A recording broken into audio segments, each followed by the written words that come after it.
Lovely, thank you. Well, good morning, everybody. Welcome to this public board meeting of NHS Highland. It's lovely to see you all. Can see most of your faces, which is fantastic. And of course, we just met in person, some of us last week, so that is still fresh in my mind. So welcome everybody, and of course a special welcome to members of the public and press who are observing the meeting today as well. So welcome everybody. So as I just alluded to, this meeting is being recorded, just so everyone's aware of that, and we use that to upload it to our website so that people can watch it back later as well. I would also like to remind people we don't use the chat function in this particular meeting. So if anybody wants to contribute, you'll need to use the hands up function that you have in Teams. So before we get started, I would just like to take the opportunity to say a few words of thanks to one colleague who's going to be leaving us, and also to welcome a couple of other new board members. Oh, and now my laptop is trying to lock itself, which is making this very exciting. Told you I was bringing some extra challenge today. Let's just unlock this. And I can see that some people are having some sound issues as well. So I can see in that we've got some people saying they need to leave and rejoin again. So hopefully that will resolve the sound issues. So at the end of this month, currently our longest serving non-executive director, Alistair Christie, is going to be leaving us as his 8-year term comes to an end. So this is Alistair's last board meeting. We've timed it so well that Alistair could join us for one last public board meetings just before he finishes, which I'm sure he is delighted about. Over the last 8 years, Alistair's made significant contributions to NHS Highland as a board member.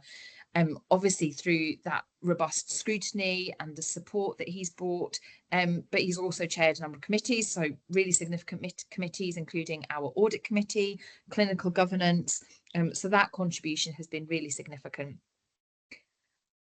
Alistair's insight and his experience and his commitment to ensuring that robust scrutiny takes place has really strengthened our governance, and indeed he's supported the organisation through a number of changes and evolutions, and Alistair's been central to board discussions and decisions through those challenging times.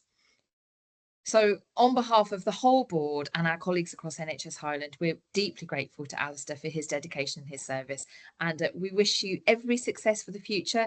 I'm sure, Alistair, our paths will cross. You wear a number of different hats, so we will, I'm sure, be meeting and engaging with one another in those capacities as well.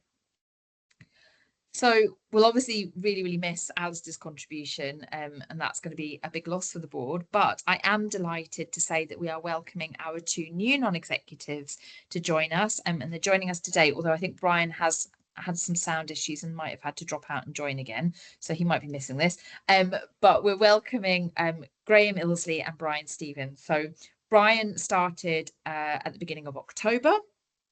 Brian previously held roles as Director of Finance, Deputy Chief Executive and Director of Performance and Strategy within the NHS, both in Scotland and in England. So Brian brings loads of system experience with him. His specific skills, combined with his experience of the NHS family and understanding that policy landscape as well, is going to be a really strong addition to the board. So I'm delighted to welcome Brian. Graham also, so Graham started just earlier this month, and we threw Graham in at the deep end with some in-person development sessions and annual reviews, so really put you to task right at the beginning there, Graham. So Graham brings experience from across frontline medicine, clinical research and the charity sector as well, so a really special combination. Graham's worked in hospital and community settings in NHS Tayside, and so Graham's unique combination and experience and understanding of the NHS and of course those wider systems that we work in is going to be really key. And I know that Graham's got a real focus and enthusiasm around improving population health, so I'm really delighted to welcome Graham to the board as well. both Brian and Graham bring a wealth of experience and expertise and those skills and values, which are going to be really, really helpful to us as we move forward. So I'm really looking forward to working with both of you. So I'm hoping that people who were having some sound issues have maybe managed to get back in, but we'll just continue and hopefully they'll be with us for the substantive items. So can I just check first of all, Nathan, apologies, I think we might have a couple today. Yeah, thanks, Sarah. So we have apologies from Evan Beswick. He should be here for the single authority model item, but then won't be able to attend the rest of the meeting. Philip McRae and Joanne McCoy as well. Thanks. And obviously we also had Steve had said it might need to pop out, so, but we'll have a note of that through the recording. I also just got a message this morning to say that Alison's unwell, unfortunately, so so Alison won't be joining us today either. Okie dokie. Next, any declarations of interest? Alistair, for the last time. Yep. Thank you, Sarah, and thank you for your kind words that you said a few minutes ago.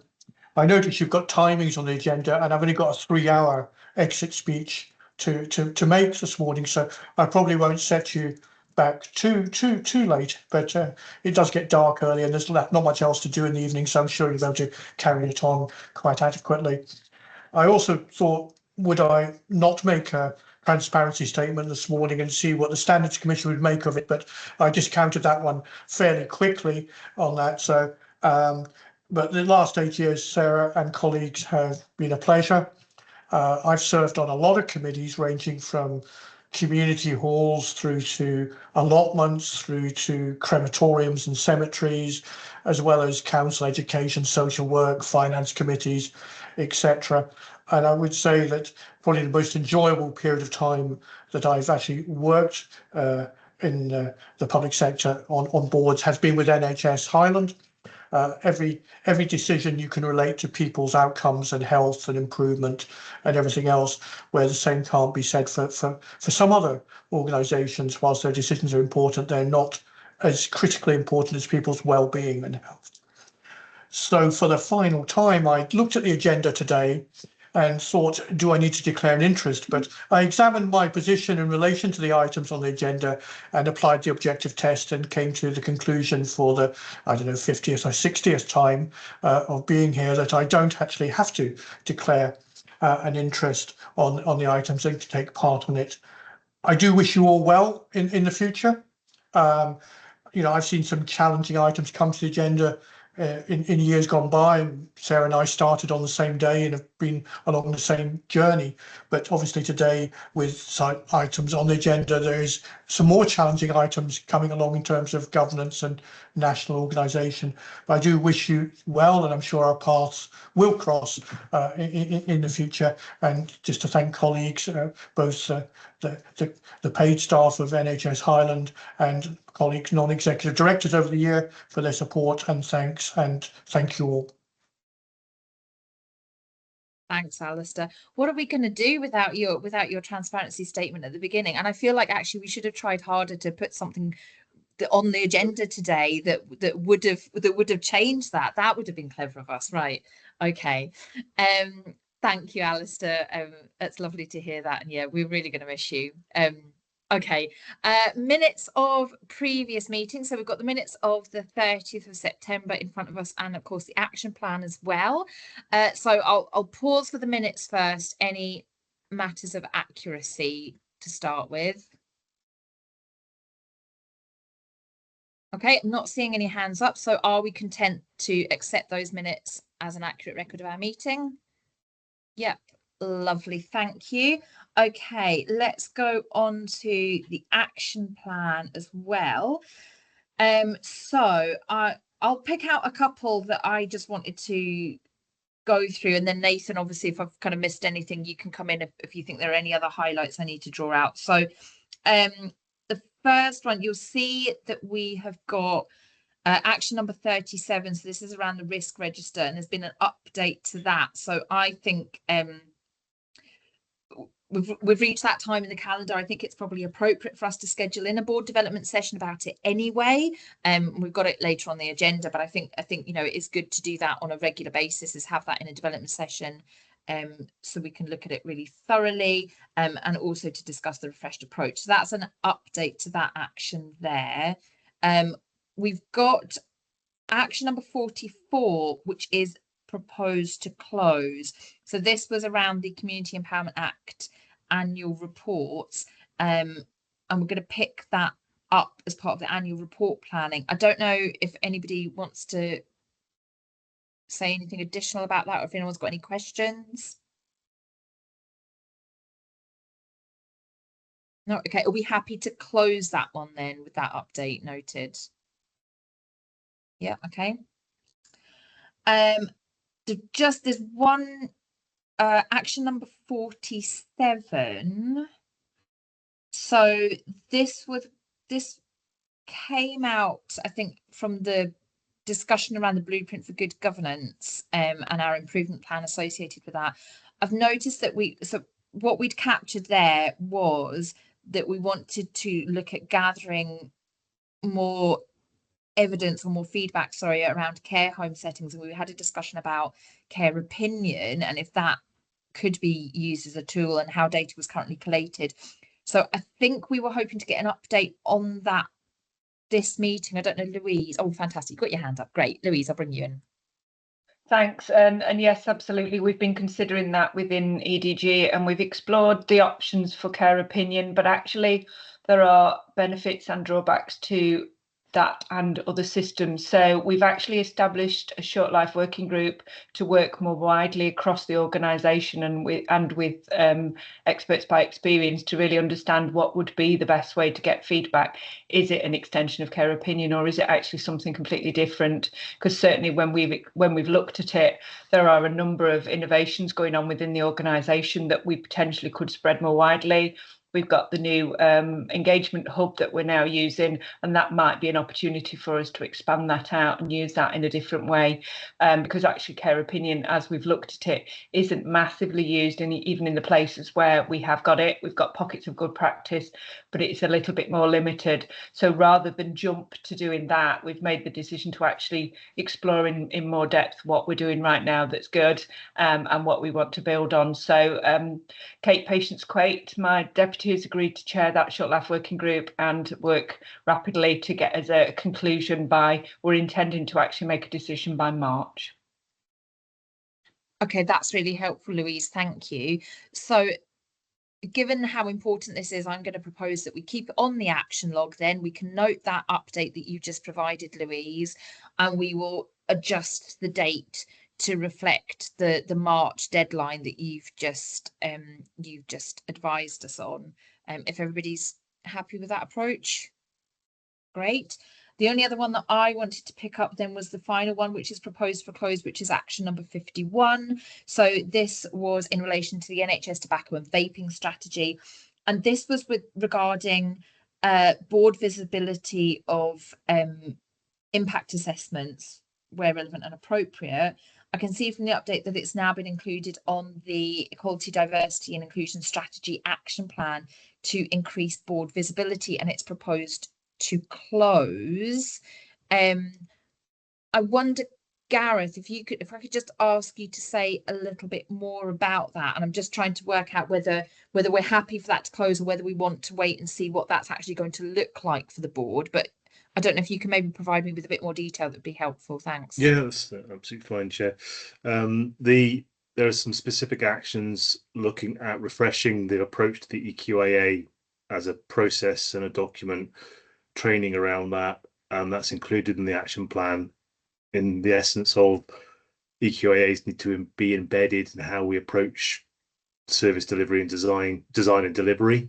So that comprehensive approach to thinking about it across the organisation is important.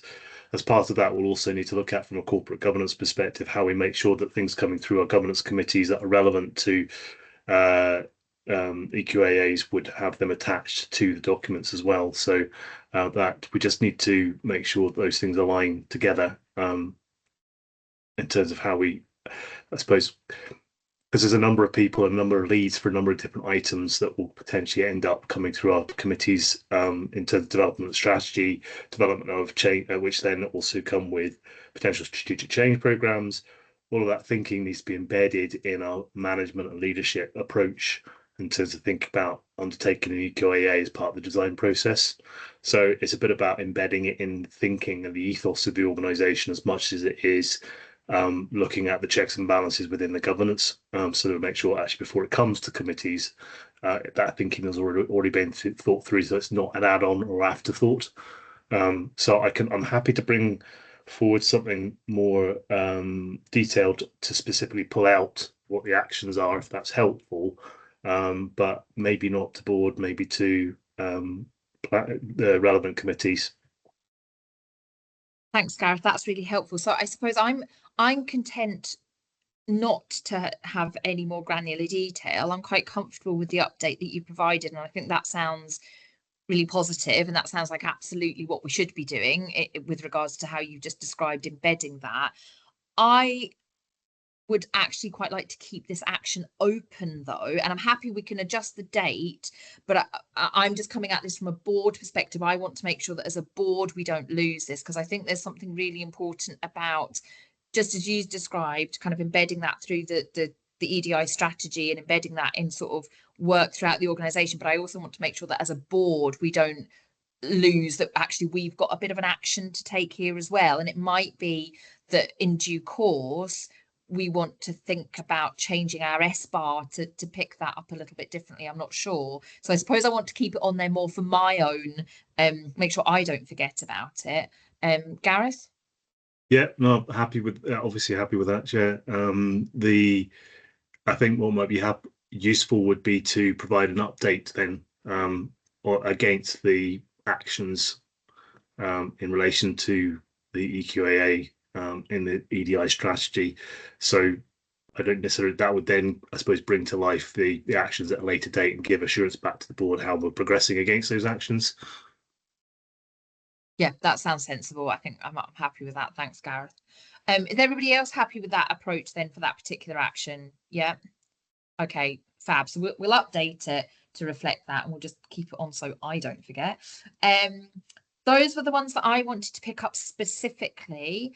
Does anybody else want to discuss any of the other actions on there? Or Nathan, do you think there's anything that I've missed that we need to highlight? No, Chair, nothing that we need to highlight specifically. But I see Jerry's got his hand up. Yeah, Jerry, I'll bring you in. Thanks, Nathan. Jerry? Thank you, Sarah.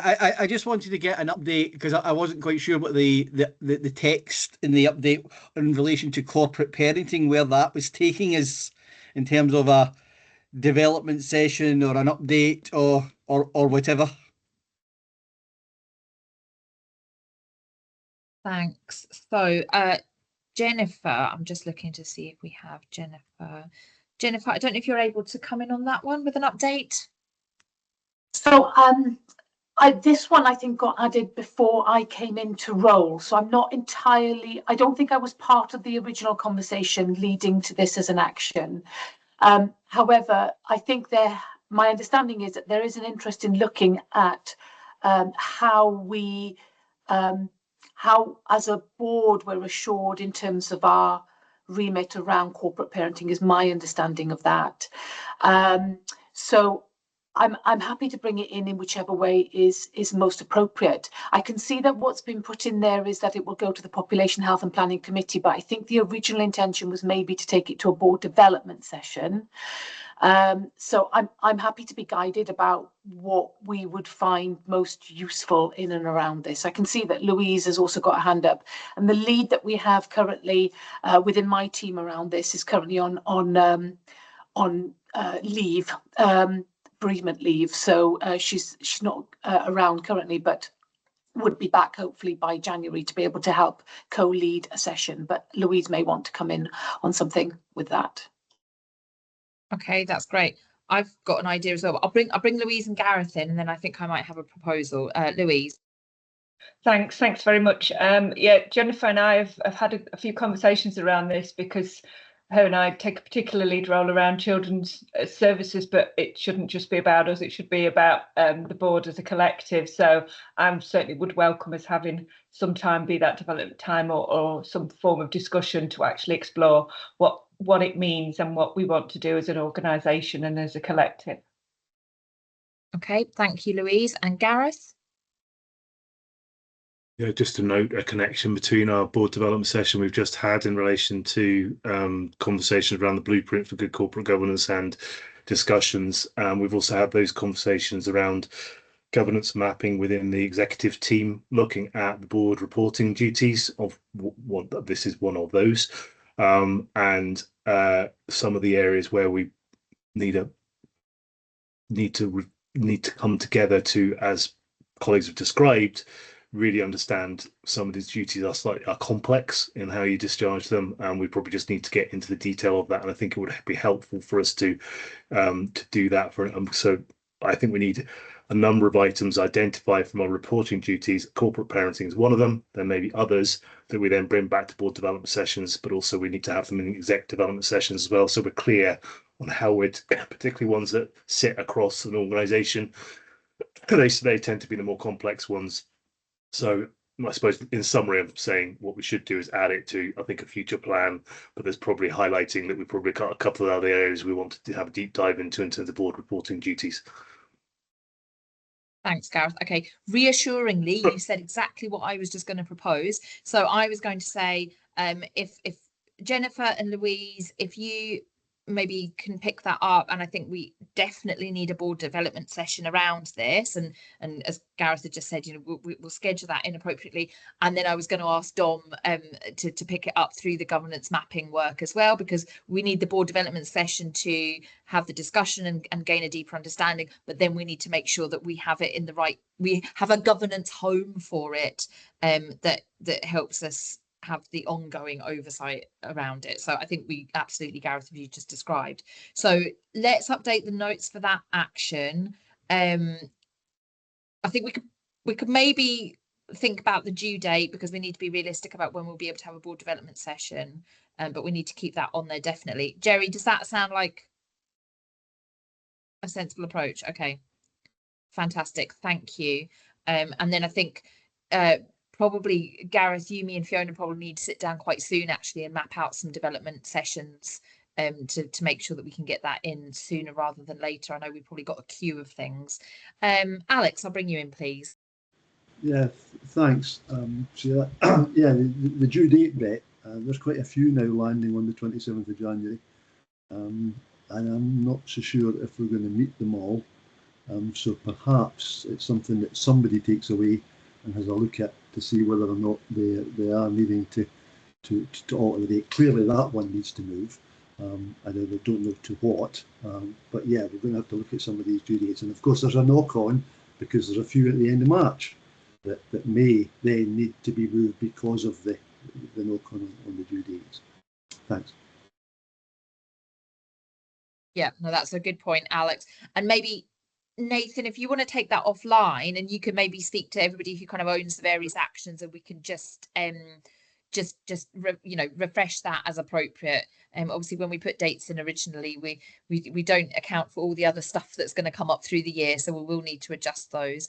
Gareth, it's probably just a note to the board that we have established a new refreshed approach to our executive team agenda, and included in that is a cycle of oversight of the board and committees, or strengthening of that approach. And we will have on Thursday, we'll be reviewing the outputs of the board meeting. So I envisage going forwards that we will be able to, as a collective, as an executive team, look at the actions and keep an eye on that. So we're I suppose what I'm saying, providing assurance back to the board that we're improving our process for oversight of those actions. Music to my ears. Thank you, Gareth. Okay, great. I think that's all the updates that we need to do around the action plan. Does anybody have any matters arising that they need to raise that are not elsewhere in the agenda? No. Okay, fantastic. So I'll move us on to item number 2, and I will invite Fiona to speak to her Chief Executive's report. Thanks, Fiona. Thank you, Chair. Good morning to the board, those in attendance and any visitors that we have on the call today. As we've got a packed agenda today, I'll keep my comments as brief as possible. The focus of my report that I brought forward today is highlighting the great work right across our board area and that I'm privileged to see as I get out and about. And the theme, if there is a single theme, is collaboration. Our staff going the extra mile to bridge the gaps that can sometimes disrupt a patient or carer's experience of good care. When I visited Home Farm, the connection and collaboration between health and social care services that was so clear, and it's so necessary in that island context. And when I was in Helensburgh, the strong connection to NHS Greater Glasgow and Clyde was evident, with staff reaching across organisational boundaries to ensure person-centredness is maintained. Although I couldn't be at the MSK Community Appointment Day in Fort William, which was a follow-up to the very successful day that we held in Inverness, I was really pleased to hear that we adapted the model that had been used in Inverness to apply to a smaller community, including more services that have waiting lists in the area to that approach. Smart thinking with great outcomes. I was, however, able to attend the Partnering for Process event in Fort William, which brought together a huge number of public sector and third sector partners. And we had the opportunity to premiere our walkthrough video of the new hospital design for the Fort William Hospital. This event, along with the annual review, gives rich opportunities to hear from the public what we're doing well and also what we need to do better on, supporting our commitment to continuous improvement. Chair, I'll pause my comments then. I'm happy to take any questions on the substance of my report. Thank you, Fiona. And actually, I was just going to come in and build on what you'd said there about the annual review. We were, as luck would have it, that was the one day that the snow decided to come down, and we weren't sure sort of how that was going to affect attendance. But I have to say, I was really overwhelmed with the attendance, the engagement. We had, you know, a really great sessions in the morning, and particularly the patient and carers session. You know, amazing attendance.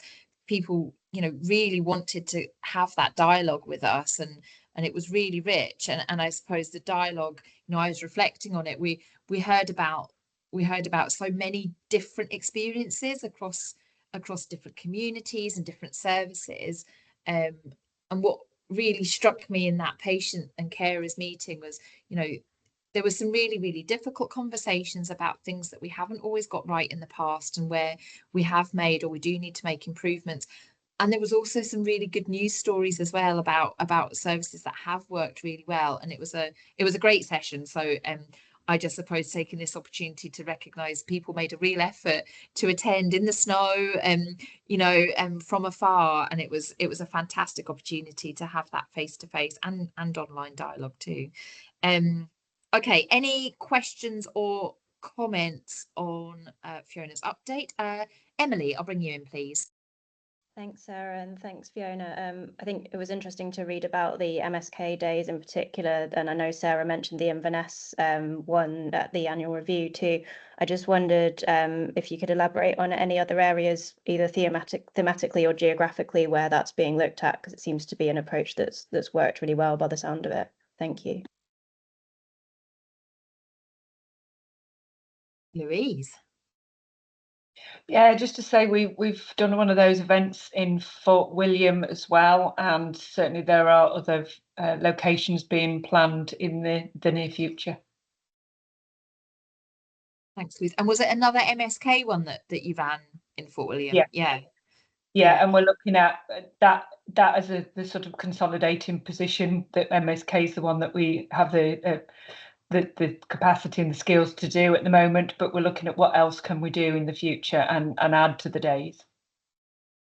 So can I come in, because the extra part that went into the Fort William Day was particularly looking at the chronic pain service, which also has a waiting list approach, and often the third sector organisations, the other support organisations, can offer alternatives for people who are experiencing a wait for that type of service that's very similar to the MSK waiting list, even though they're quite distinct reasons why people are sitting in a waiting list for our services. So I think that was really smart to bring that together and to say, well, what can we do that's place-based that will that bringing all these organisations can add value to people who are waiting. And I think it's that adaptation that I see right across our geography when we put our remote and rural hat on, when we realise that we have to take a model that's come from somewhere else but adapt it to our circumstances. That's when I say, you know, we're really doing the best for our remote and rural communities is adapting things and applying it as widely as we can when we're doing an event of this nature. That's brilliant. Thank you, Fiona. Arlene, I'll bring you in as well, please. Yeah, as colleagues have said, it's been an excellent opportunity to see a large number of people at once, as well as enable them to access and connect with other services. So what we wanted to do though was we wanted to wait until we had the evaluation to be certain that it wasn't just us that felt good about it, that actually we had that, and we've now got that evaluation in, and so therefore we're planning what the rollout will be across the rest of Highland in different sizes and different shapes depending on the localities, but for next year. Thanks, Arlene. And I'm glad you mentioned the evaluation there, because I suppose I was going to ask how we are capturing the experience for the users. And it's because, you know, we obviously are looking at that from a waiting list perspective and a numbers but, you know, we shouldn't assume that it's at a better kind of service. So I think that capture is really important. And I suppose this leads us into conversations we'll have in the future about how do we get better measurement of outcomes. So not just are we reducing a waiting list, or are we reducing the amount of time that a person has to wait, but actually are their outcomes better? Is their experience better? So I think that's a kind of a secondary positive outcome, isn't it? Is that we're developing this and using the feedback, but actually if we can refine how we capture outcomes and experiences, that is something we could apply across, you know, all of our services eventually. So that's really good. And I wonder if, as we move forward, not right now, but as we move forward into a refreshed approach, maybe that's something we could do a bit of a deep dive around, is understanding our measurements as an organisation and how we use the rich data that we have. And obviously something I've said has sparked lots of people off. So Neil, I'll bring you in, please. Hi. Well, I ambled down to the Partnering for Progress as well, just locally. And it was good to chat to people there. And one of the things that came across, and it comes back to this idea of one-day events, a few people outside of NHS, maybe to do, say, with UHI, etc., reflected on the success of one-day events for recruitment. And I was unaware that they'd been so successful. So on the day, one-day events, on the day interviews, and reflected on the difference with the other processes for job applications and recruitments. And I think that that's something we can think about and reflect on and maybe use a little more. That's really interesting. Yeah. Thanks, Neil. That's a great idea. Okay. So do you want me to come in on that? And I'll probably bring Gareth in as well, because certainly we have been using those type of turn up and we'll process you on the day. There's probably better words than I've just used to describe that events, particularly around recruiting for social care roles right across the Highlands, and trying to be as flexible as we can within the constraints of our kind of regulated system of recruitment to do that and to be able to offer that type of flexibility of employment. But Gareth may be able to add a bit more detail than I can. Yeah, you've said most of it. There's been successful trials of this approach. There are, and through trialing the approach, we've learned what works and what doesn't work and things that we need to improve. It is very effective for supporting people to navigate what can be a slightly complex journey, if you like, in terms of the digital age is good in some ways for many people, but in other ways it can be quite challenging because it's still very paper, although it's online, it's still quite a daunting process for a number of people. So supporting them through that process has been positive. We still, obviously, because of regulations and the regulatory environment, have to then follow through on the checks and balances following that. So there are still some challenges around timelines, which we're working through. So it's great. It's great that we're trying these things. I think it's great that we are learning from them, and that we can feed that into future improvements to the recruitment processes. Thanks, Gareth. And I actually just want to reflect on something you said there about, for us as an organisation, whether we're talking about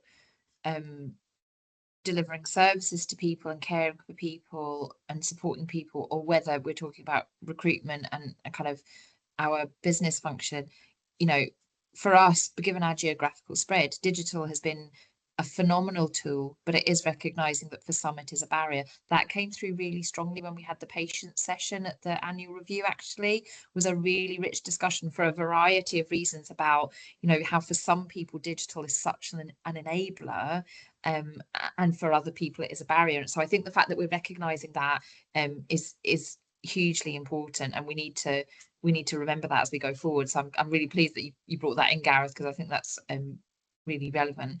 Okay, I'll take Steve and then Janice, please. Thanks, Sarah. Yeah, really interesting to see this in Fiona's report. Just in terms of conflict, I've applied the test. I do obviously lead one of the partner organisations involved in this, but it really was the observation I have is obviously this run by the allied health professional team. And my question, I guess, is from a systems perspective in terms of the whole system and how this reads across to public health and that prevention agenda and what this means for the work that the board is doing towards population health and how the whole thing is tied together and what the plan is to upscale. So I'm just trying to triangulate and pull the pieces together. So anything on that from Fiona would be much appreciated. Thank you. Thanks, Steve. And I'll give Jennifer a 2-minute warning that I'm going to bring her in on this question as well. But for me, Steve, I think understanding where these days came from and the innovation around them, because we learnt this from seeing other organisations doing similar kind of events. And as Sarah said, the original purpose of them was very driven by the need to offer improved accessibility in a timely way to people that have been on waiting lists. But as Sarah said, if you're the person waiting for that service, that there's much more factors than just how long you've waited as to whether or not you get the thing that you need. And of course, I would agree with your contention in your question that if we keep people well, keep people active and moving, and that means that we lower the demand into the system because people are staying healthier for longer, that's the optimum model. But of course, as you've pointed out, you're one of the partners, and there's many, many partners that have come around these events. So to me, the creation of that partnership, the creation of recognising that we have a shared interest in the health of our population is the beginning of, well, once we've shifted through that waiting list, what do we do next? Well, what we do next is try and keep people healthier and move. But the strength of our relationships as partners will help us to do the creative thinking about what that next step looks like. And I think as we develop our strategy, we can be more organised and deliberate about the way we do that partnering so that we're really focused on what we need, which is to try and keep the population as healthy as we can for as long as we can. Jennifer, do you want to add anything there? No, I think you've articulated that really well. I think there's a couple of elements here. I think one, it demonstrates the importance of recognising that while people are on waiting lists, we need to be quite active in terms of understanding how we can intervene with them, how we can support them during that process, and how that can change potential future outcomes for them. I think the other element with this, I think as much as anything, is the insights that you can get from actually interacting with people and understanding them and using those insights to really start to think differently about that earlier intervention and prevention piece. And as you will know, Steve, because you're close to the physical activity sort of agenda and strategy and work that is being progressed through our partners. So putting this insight back into that and really starting to think that earlier intervention, prevention, including care homes, you know, third sector, a whole range of different places that we can be intervening. So I think that's all I'd probably add to what Fiona's already said.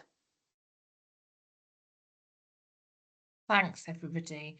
And I think, just sorry, not to sort of steal what Steve might have said as well. This is, I suppose, something that we'll be able to focus on as we do move forward with a refreshed approach and trying to centre population health and you know, in what we're doing. And these days are one example where we can look at it through that lens, Steve, just as you described, is, you know, how do we do that bit in an efficient way that is improving outcomes for people, but we're also addressing the bits that you just highlighted, Steve, around, you know, the broader themes around prevention, early intervention, people living well. And I think that's something really exciting that we could explore as we move forward through this. I've got Janice next, and then I'll come to Brian. Yeah, thanks very much, Chair.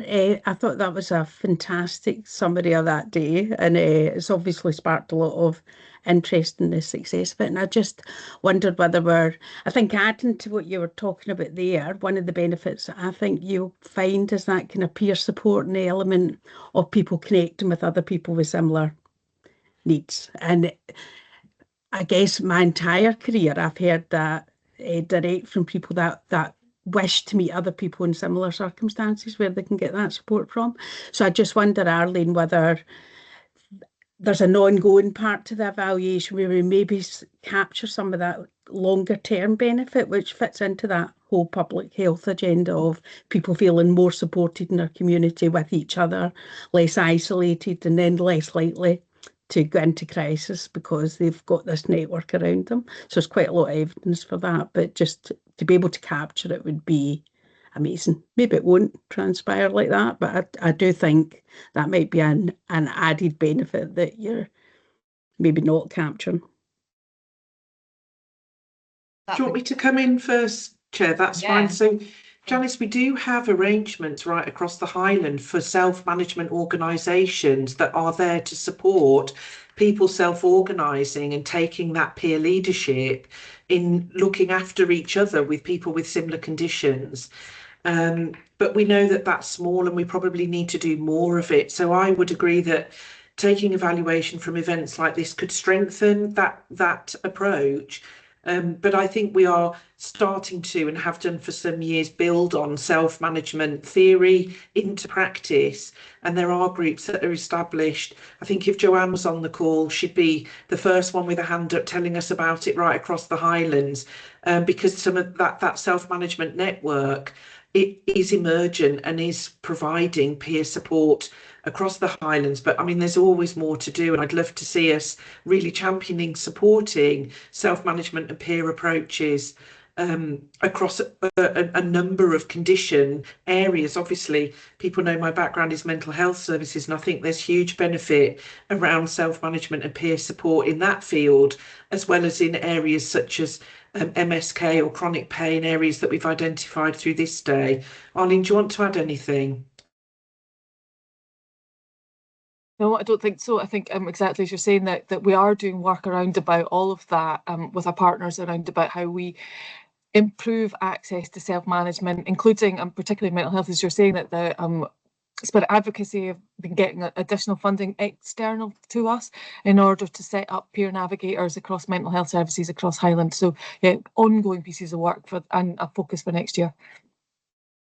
Thanks. And I think a great point that you've made there, Janice, is this how do we build that up and support that and facilitate it?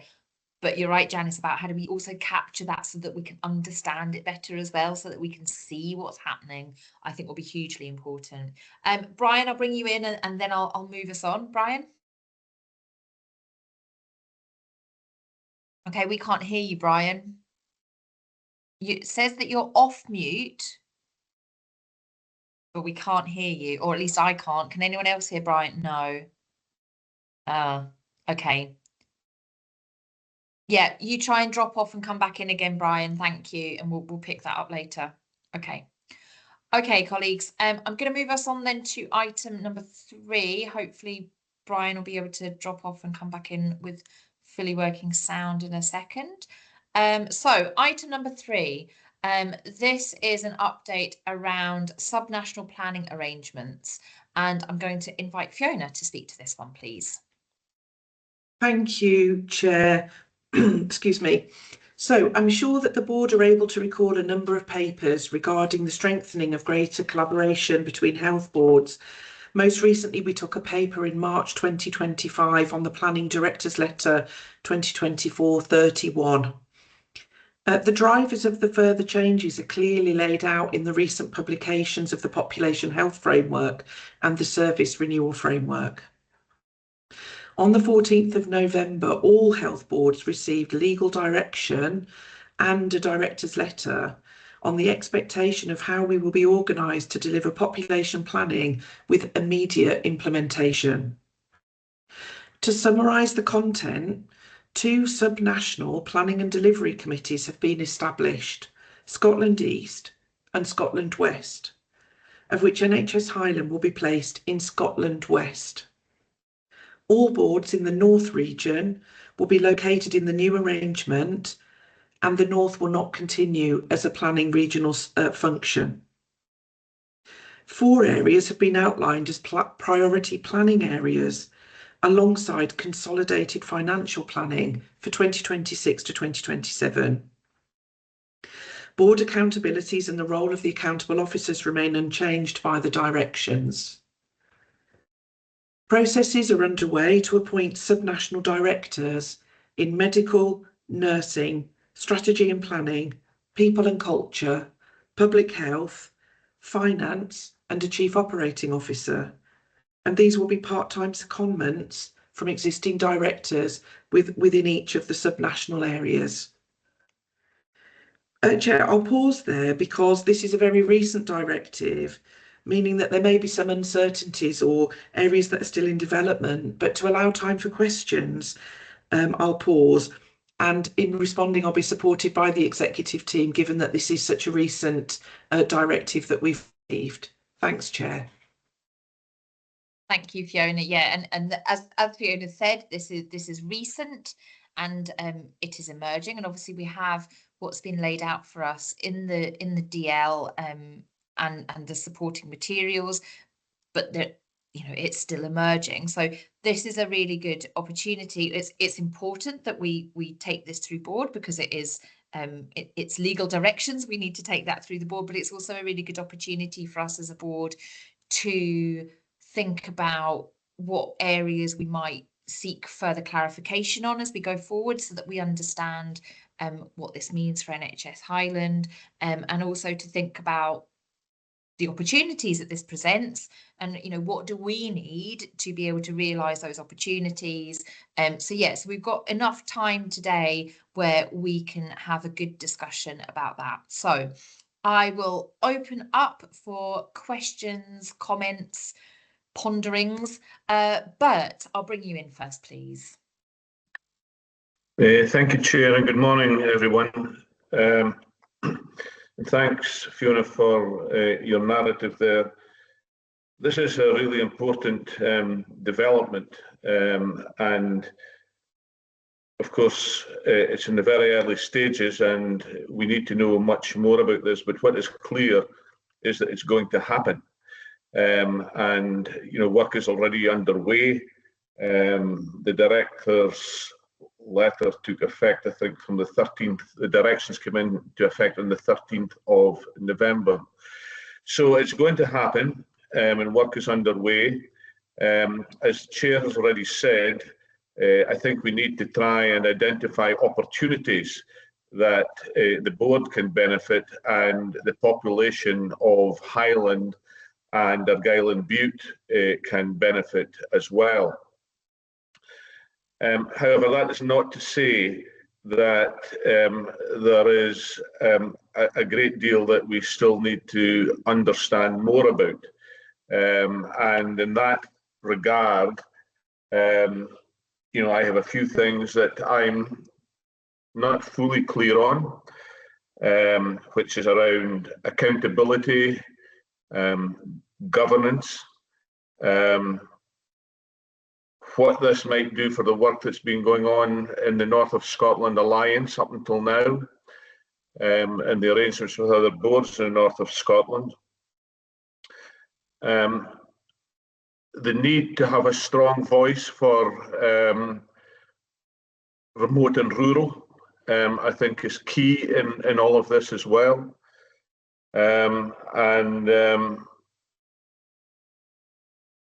Yeah, I think I'll just leave it there just now, Chair. Thank you.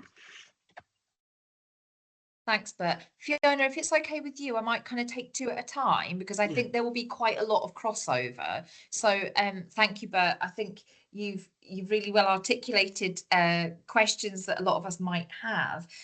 Alex, I'll bring you in next, and then Fiona, I'll let you kind of take those two chunks. Alex. Thanks, Sarah. And building on a bit of what Bert mentioned, in Annex A of the documentation, I don't know what page it is, it actually says, from a national oversight point of view, the CEO will put in place arrangements which provide single national oversight. What are they? It doesn't actually say what it is, it just says it's going to be. Now, I would have hoped that the oversight arrangements would have been in place before we actually started doing this, but clearly we haven't, or at least there's no mention of it there. The overall committee, the National Planning Committee, says who's going to chair it, doesn't say who else is on it. Have those arrangements been picked? Is there going to be any non-execs, for example, from the boards on it? Because it looks to me like everything's going upwards. Nothing seems to be coming back to the boards from this, apart from the likes of yourself, Fiona, or if we have one of our execs on the supporting positions, we might be able to find it from there. So it concerns me a little that there's an awful lot of this planning bit being taken away from us as it stands just now. I could see where there are going to be opportunities, and obviously this is something that we're going to be discussing as we go on, but there is, I'm a little bit worried about the governance arrangements or lack of governance arrangements that seem to be there from the documentation that we have at the moment. Thanks. Okay, that's brilliant. Thank you, Alex. So Fiona, because I'll let you take that bit before we bombard you with some more questions. That's fine, Sarah, and I'll try and work my way through sequentially the comments that have come in. So Bert, thank you for your comments, and I think it is important that we start with the opportunities, because the purpose of this direction and director's letter is to try and assist boards collectively across Scotland to come back into financial balance, recognising that the drivers of cost in healthcare are modern and digital and changing, and not all factors that we can significantly utilise opportunities on a board by board basis, that we have to think collectively to be able to realise some of the opportunities that are presented by the way that healthcare delivery is changing. And I was delighted that within the First Minister's, not the First Minister, the Cabinet Secretary, get my cast right, in the Cabinet Secretary's comments to Parliament on the 14th of November, he specifically referenced the National Treatment Centre in Highland as evidence that cross-boundary collaboration can have a great impact on waiting times and quality, just reflecting on our earlier conversation, but that there doesn't need to be an assumption that means that people in particular geographies like our own necessarily will need to travel for treatment. So that was very reassuring to hear that referenced in the Cabinet Secretary's statement. I was very pleased that there was recognition of how well that service is delivering, not just for our population, but for boards across Scotland and people. But your points about governance and accountability are understandable. So the clarity has been offered to me that the accountability of the board and of my own role as accountable officer and the other accountable officers within the board structure are unchanged. But obviously, as Alex has identified, there are these themed areas where planning is going to be also being considered on a subnational basis. So we don't know exactly how those things are going to interact, but I think it's really important that within the control that we have of our own committees and our own executive function, that we build in places where we have formal touch points to understand the interaction between NHS Highland and the subnational delivery and planning committee. And Sarah and I have had some initial thoughts, and we'll work with non-executive, particularly those that are committee chairs, to think through where best to locate that formal oversight so that the assurance is being delivered locally from the work that's going on in that subnational structure. I think that's absolutely vital to maintain the confidence of the board and the transparency and oversight that's required for that to be the case. That's going to take a little time to work that through, but I think we need to make some early moves to do that promptly, and then if we feel it needs to be adjust it later rather than try and perfect it and take our time to do it. So we'll pick that up from outside the meeting. In relation to the remote and rural voice, but you'll be unsurprised that myself and Sarah in the pre-meetings that have happened since the 14th of November have been early proponents of bringing that reminder to people within the subnational grouping in the West, because obviously NHS Highland is in the West, but so is NHS Western Isles. And we're not alone in being a board in which our very daily function is predicated on understanding that remote and rural context that I was describing in the preceding item. So we will continue to do that, but we will, again, as we look at the governance, try and understand how we can formalise or strengthen that voice within the proceedings, and we can bring further updates to board as that becomes clearer and emergent of how we bake that in to the structure of both our local reporting and the reporting into the subnational structure.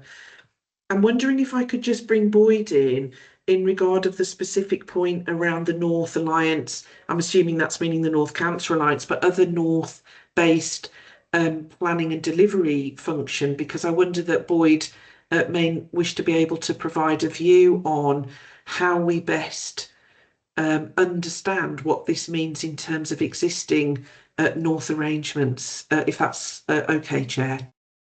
Yes, absolutely. Yes, that'd be great if Boyd can come in and say a little bit about that. Thanks, Fiona, and good morning, everyone.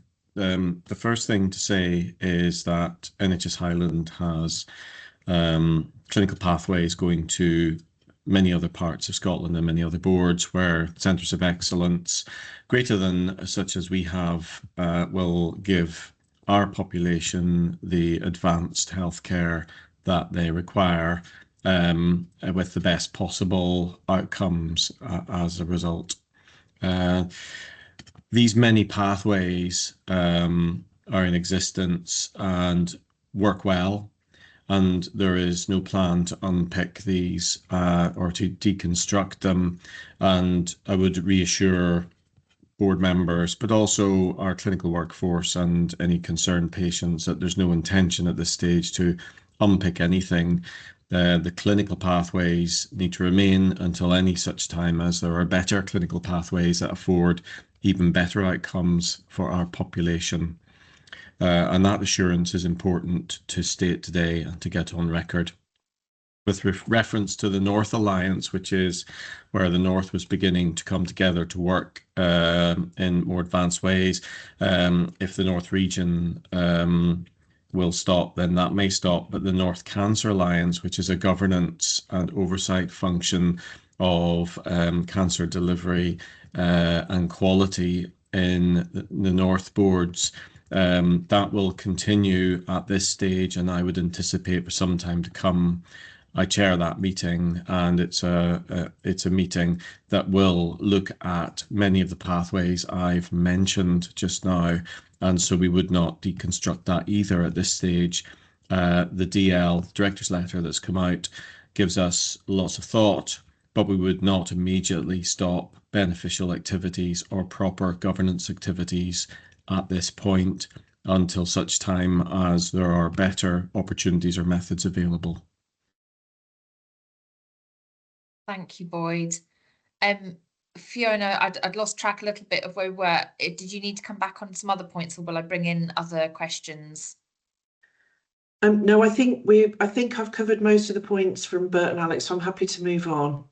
Okay, no, that's great. And of course, just to be absolutely clear, the parts of this that we are still awaiting further clarity, you know, this is really helpful for us, and we will bring it back as we get more information going forward. So if we can't answer all the questions today, which we probably won't be able to, this is really helpful though for us to be able to work through that detail as it emerges. Okay, I'm going to bring in some more questions. Gavin, I'll bring you in, please. Thanks, Chair. I have a couple of points to make. I suppose the first point to make is quite a basic one, and it's that there has been a complete absence of partnership working to get to this point, which from my perspective undermines the model of partnership working within NHS Scotland, because there has been no involvement at all up to this point. So it came from the Scottish Government without any involvement up to that point. So that's a big red flag for me. I suppose following on from that is the issue that how this may play out and affect staff. The bottom line is there is so little detail, it's very difficult to work out what the map is. But there is the potential for centralisation of some backroom services, and all of those things potentially will affect staff. So from a partnership working and staff side perspective, it seems imperative that there should be a governance map for how staff side are involved moving forward.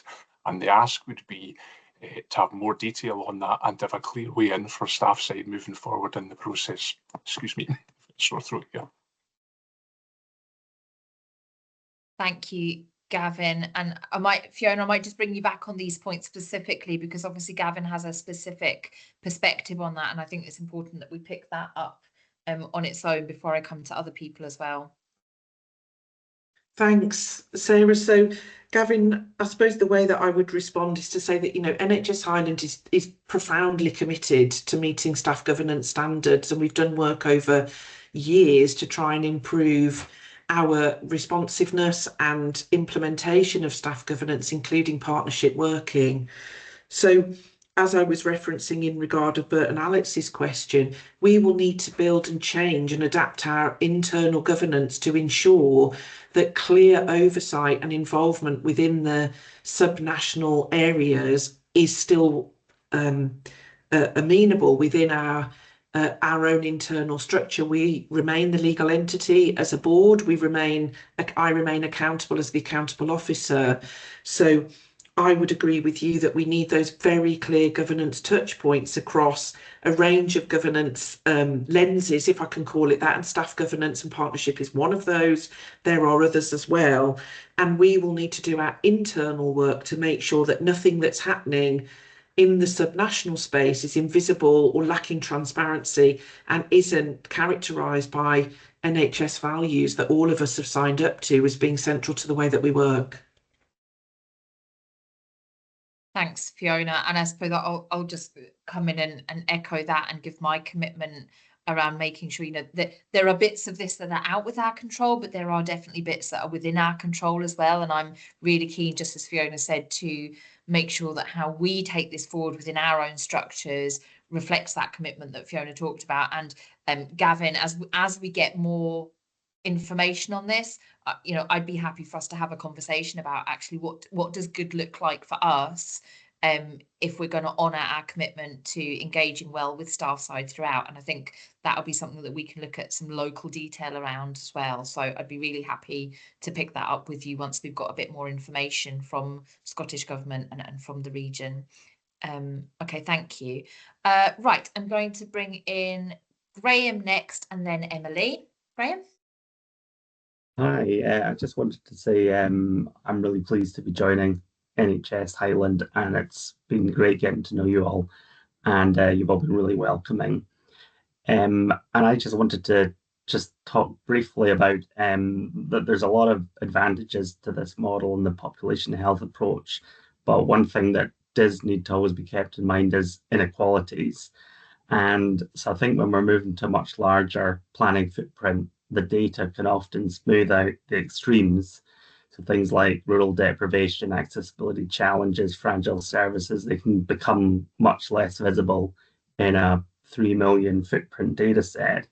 So we need to make sure that Highland's population needs aren't lost in the process. And second, there's this risk that models of care can sort of move towards the logic of the largest urban systems within the footprint. And they can often sort of scale well on paper, but don't automatically translate to sort of fair access for remote and rural communities. So yeah, we'll really need to make sure we keep the planning conversation anchored around that. And then the third thing I wanted to mention was about the consolidated financial planning.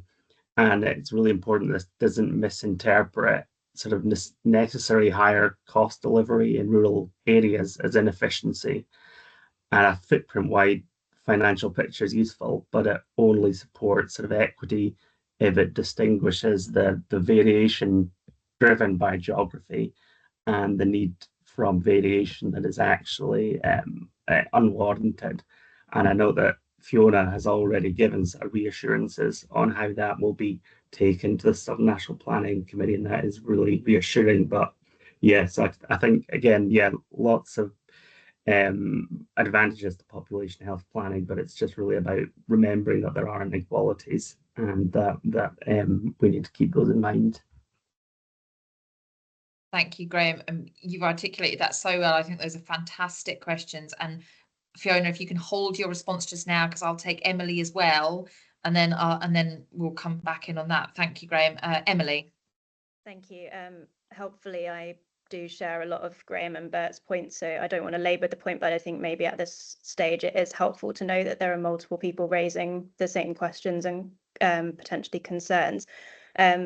Like others have said, I'm very pleased to see continued national focus on population health and eager to make the most of opportunities for collaboration between the boards and these new structures. If I were a member of the public seeing this news, I think I would be keen to understand how the revised approach to planning is going to sit alongside our existing governance structures, which I know you've partially covered, but there's a lot of detail still missing on that, and particularly how it will be ensured that rural and island voices continue to feed into planning. I think it needs to be acknowledged there's a reason why the boards that are struggling financially are the ones with rural and island populations. And I would be concerned in the absence of more detail that this approach could potentially result in the perspectives of those who understand the geographical challenges we have getting somewhat lost in that larger structure without sort of being, there are plenty of opportunities as well, but I would have a concern about us kind of being lost somewhat in that bigger structure. I can obviously see from the DL that there's specific areas of collaboration which are being prioritised at the moment, but presumably the point of establishing these new structures is that it will lead to other areas being put forward in future for collaboration. I guess it would just be a plea for early sight of those, because that would help us to plan better if we know what's coming down the track. I appreciate we probably don't, and they may not even know at this point. And as Bert mentioned, I'd also like to understand more about the North region and how this would be treated in the new structure, particularly mindful that we have staff sitting in this part of the structure who, in the absence of detail, probably are concerned about their roles. So just any insight on that would be helpful. I appreciate most of that might not be known at this point. Thank you. Thank you, Emily. And sorry, Fiona, I've set you an ample challenge on a Tuesday morning. That's right. I had a big breakfast anticipating that I may need full energy this morning. So that's fine, Sarah. So Graham, if I can come to your questions first. So one of the reasons that we have as a board come to a position of needing to reset our strategy is a recognition that within Highland and Argyll and Bute, that our ability to drive our activity to reducing health inequalities was maybe not sufficiently reflected in our current strategy. And the need to do that, both in relation to our values of the people who are experiencing health inequalities, but also from a pragmatic perspective of the demand that people who experience health inequality drive into the system, is something that it would seem wise for us to look at, where we can improve outcomes and actually reduce cost and improve efficiency. So there's a win-win when we get things right for those that have the greatest need in terms of health inequality. What I would observe about the areas that have been identified within the directions and DL is that they predominantly are around acute and corporate elements of our service delivery. So I think it actually leaves us a huge part of the playing field to operate in within our existing intention around population health. And I think we need to, as a board, continue with the work that we have begun and the journey that we've begun on really driving a conversation within Highlands and Argyll and Bute about what it means for our population to be healthier. And Graham, obviously you're new to the board, but other colleagues will know that we've established just very recently a Population Health and Planning Committee because we'd anticipated the need to get serious about this work and to be looking around the UK and other jurisdictions to do learning from best in class about how to do this. So I think that these are not mutually exclusive. I think they're possible to be complementary to each other. And obviously within our own geography, we know that rural deprivation is hidden village by village, where we have potentially a single street or a very small subset where deprivation is in evidence. And even within our own local data, we can't always find that so easily. So I absolutely accept your point that if you homogenise that data to a much higher level, it is going to smooth out and there are risks there. So I think that's the point. But I think we've got local work underway that we should absolutely continue and not lose sight of the need to that to sit complementary to the subnational approaches. I absolutely accept your points on access and the risk of potentially moving to the larger urban systems. You'll have seen in my report, we didn't get questions on it earlier, but I was particularly thoughtful about the points that came from the public at the annual review in regard of access, and how the irony that we're so focused on managing our demand and yet our public tell us that there are people that can't get through our front door. That has to be a focus for us to continue to work on around those health inequalities, because it's often those in inequality that can't get through the front door. So I was reassured to hear Cabinet Secretary refer to the National Treatment Centre and the need to recognise that if we're going to do something different around our acute and corporate systems, it has to be a win for all. It can't just be a win for some. And I think it's an appropriate role for our board to be a voice and a champion of those that feel maybe at risk of that. Let's watch how this goes forward. And I also accept the point that the consolidated financial planning is an area that we need to observe, because that obviously could draw in, as Emily identified, a much wider range of potential services for consideration in terms of being a benefit to be considered at a subnational or population level that's different to our board geography. One of the things that we should be able to do through our new committee is identify from our own data areas that we would want to recommend to subnational could be of benefit for us to look at. Because if we're finding them difficult, then it's likely that other boards, as Emily has said, particularly in the remote and rural, serving boards are likely to have consistent themes. And it would be useful for us to be on the front foot and making those recommendations or giving advice into the subnational committee of where we think they should go and look to find opportunities where many people could benefit from that collective approach. In terms, Emily, of your point about the North staff, I just could offer an assurance that staff that are directly employed or have seconded roles supporting the regional planning and delivery have been identified, and that work is commencing to ensure that they as individuals are experiencing fair process as these changes are considered. They are mainly employed outside of NHS Highland within the North structure. But I can offer assurance that that has been considered and work is actively going on to ensure that those people are treated as we would expect any body within our NHS family to be treated at a time of change. I think probably I've covered most of those points, Sarah.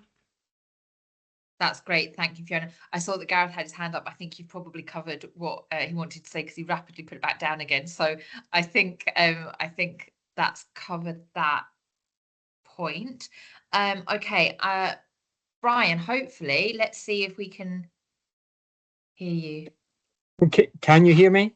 Yes. Yes. Success. Thank you. Thank you.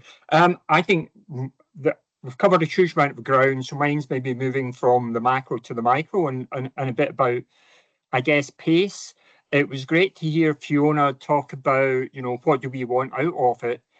And I guess it's how we're going to frame that and what part do the board play in endorsing it so that facilitates and strengthens the points that you will be asked to make. I guess, given for the NHS, the blistering pace that this is now moving at, because this is unprecedented in terms of that pace.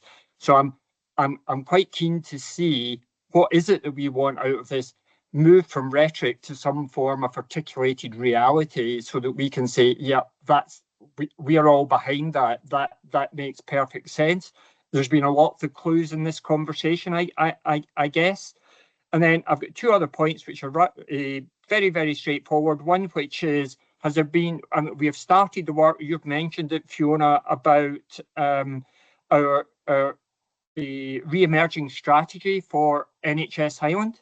And I guess I would say there's a vacuum at the moment, and we want to put the foot on the gas on that one to make sure, because we can use that as a vehicle to mop up lots of these issues at the front, all the stuff you've been talking about in terms of access and equity and poverty and connection, all those things you would naturally see in a strategy. So getting on and writing at least the beginning of it, I would say, is essential, so that there's not big hand comes up and says, pause it, we're starting from scratch.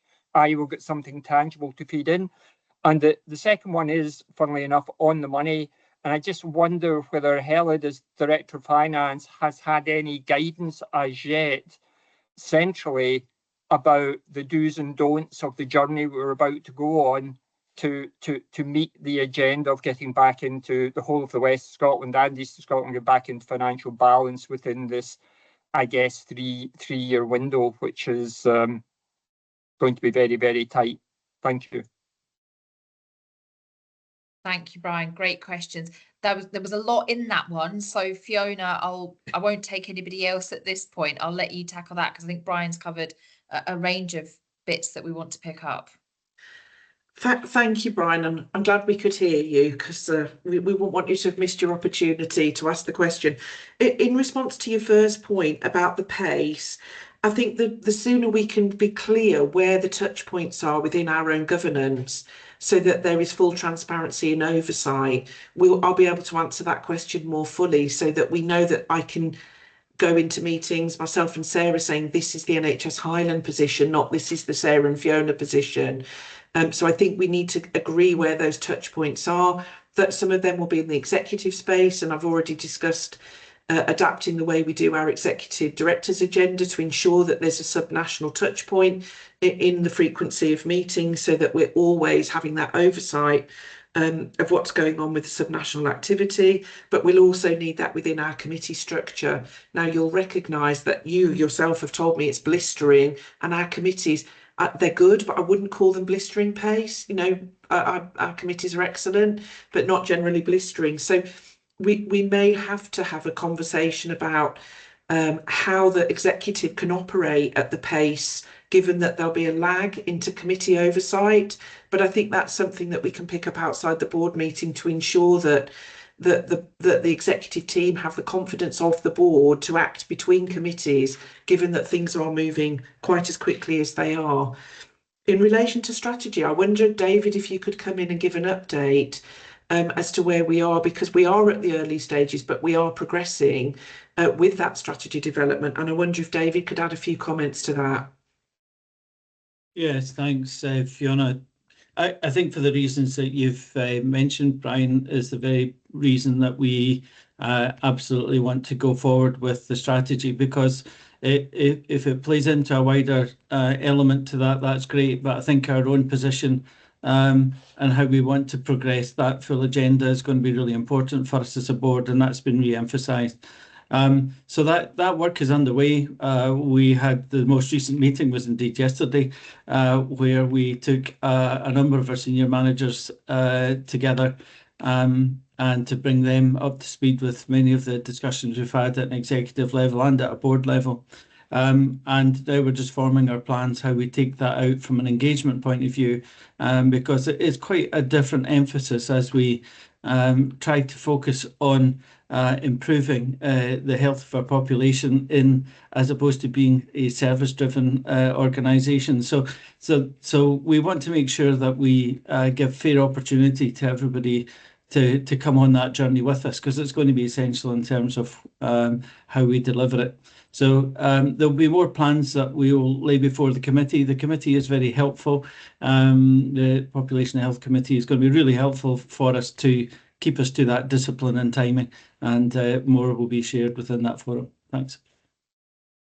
Thanks, David. And I suppose just Fiona, before I bring you in on picking up Brian's other points, it will be no surprise to the board that Fiona and I have had a lot of early conversations about this. And whilst we were already committed to refreshing that strategy, you know, for the reasons that David outlined and around population health and driving forward transformation, there is something quite timely about this for us, and so Fiona and I have already had some really early conversations while we're still waiting for further detail to support the DL about, you know, how do we maximise that opportunity around refreshing our strategy to get the most out of the opportunities that this new subnational arrangement can bring us, and clearly that'll evolve over time. But we are, yeah, Brian, we're excited on it as keenly as you are.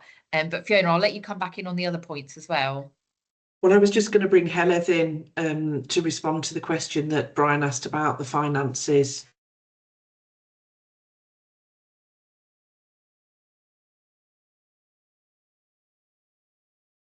Now, I know Heleth was having IT issues. I'm hoping that those are now resolved. Heleth, if you're... Let's see if she can come in.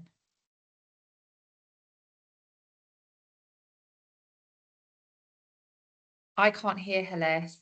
I'm actually just looking on my screen to see if I can see you, Heleth, but I can't hear you. Okay, we might have to circle back to that one. Oh, look, Heleth has magically appeared next to David. Look at that. Thank you. Through self, sometimes digital doesn't always work. Thank you for that question, Brian. There's been some involvement with the Directors of Finance Group, but given the pace that this has moved, it's been very limited. The do's and don'ts of it, I suppose, are we've been told quite clearly that there's no change to our accountability. The finance manual won't be changed or updated around this. So in effect, business as usual continues, but we will be moving towards that consolidated financial position and recognising that will develop over time. The opportunities, I think, are around looking at some of our financial structures that we have at the moment around the NRAC and SLA system, and whether this is an opportunity to update and modernise those kind of payment mechanisms that we've currently got in Scotland. So again, very early conversations around the opportunities there. And we've also had some early discussions around the business systems element as well. So that was in the DL around how do we maximise the benefit of working collaboratively across our corporate systems. And looking at the opportunities within a new system and AI and digital. So looking at the benefits within the finance function itself. So very early conversations, but nothing explicit around the financial governance element other than what's in the DL.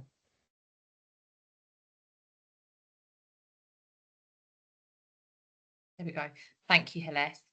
Okay, Fiona, was there any other mop-up comments you wanted to make before I go to others? No, I think I got them. Amazing, thank you. Okay, so I will bring in Karen next, please. Thank you, Sarah. And Fiona, you're doing very well on your Viva, very well indeed.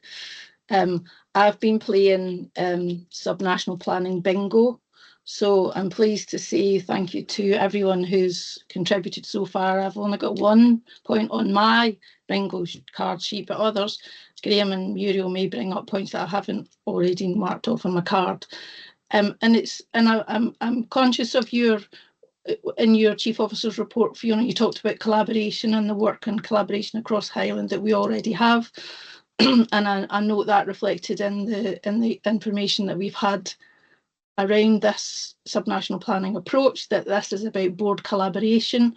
And so I am holding on to that with hope, because I think it's not, taking Bert's points about and Alex's points about it feels a little bit top down at the minute, or going up rather than coming down. I think we need to hold on to that collaboration, because we're really good at collaboration, and I think about that from an Argyll and Bute perspective. We are already very much involved in conversations through Integrated Glasgow and Clyde. We already have a lot of commissioning in there, as we do commission into other parts of the system for the north. But I'm really mindful of our role as an anchor organisation, and I think that relationship bit really is important when we think about, as a board, we are probably more experienced than anybody else, in that we have 2 partner organisations in the IGB and the Highland Health and Social Care Partnership. And so that is a strength, I think, that we have had years of experience in that way. So I think that's something for us to really sit behind in these conversations as we move forward, because we will have experiences that perhaps other people don't have. But I'm very interested in how the IGBs and the other boards are feeling about this, because I think that is really important. And back to, I think somebody made the point around, I think it was Alex, made the point around, where do all the non-execs fit together in all of this? So I think that's something that's really interesting for us to think about as we move forward. Because the interface between all of these things, our next 2 agenda items are on single. This is all connected. We can't separate all of this out. So I think it's really important to kind of hear from yourselves around how is all of this, or what is your kind of hope and vision for how all of this will fit together, because we have a really important role within our communities, both for the delivery of health and social care, but also for our role as an employer and all of those things that we are as well within the system. So that was my kind of thinking. It's really about that kind of relationship and collaboration and how that fits together, and what your thoughts are around that, please, Fiona. Thank you, Karen. And just in the interest of time, Fiona, I'm going to take Muriel's questions and comments as well, and then I'll come back to you. Muriel, please. Thank you, thank you, everybody. My questions are now reduced to 2 quick ones, so that's it.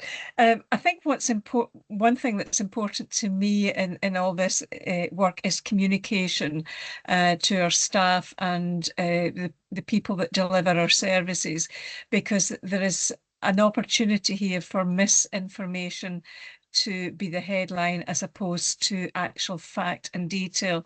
While I appreciate things are moving apace, I think it's important that we ensure that our staff and our patients and everybody that uses our services are as confident as they can be, that the clarity of communication. The other question I've got is the representation and the confidence our GP practices have in this and where they sit. I think it's important that they are, particularly, there's been a lot of mention about the rurality and the remoteness, and we have had a challenging experience with the vaccination service. It's a parallel I will draw, and I think it's important that our GPs are absolutely confident that where they are in the communication and the delivery of this.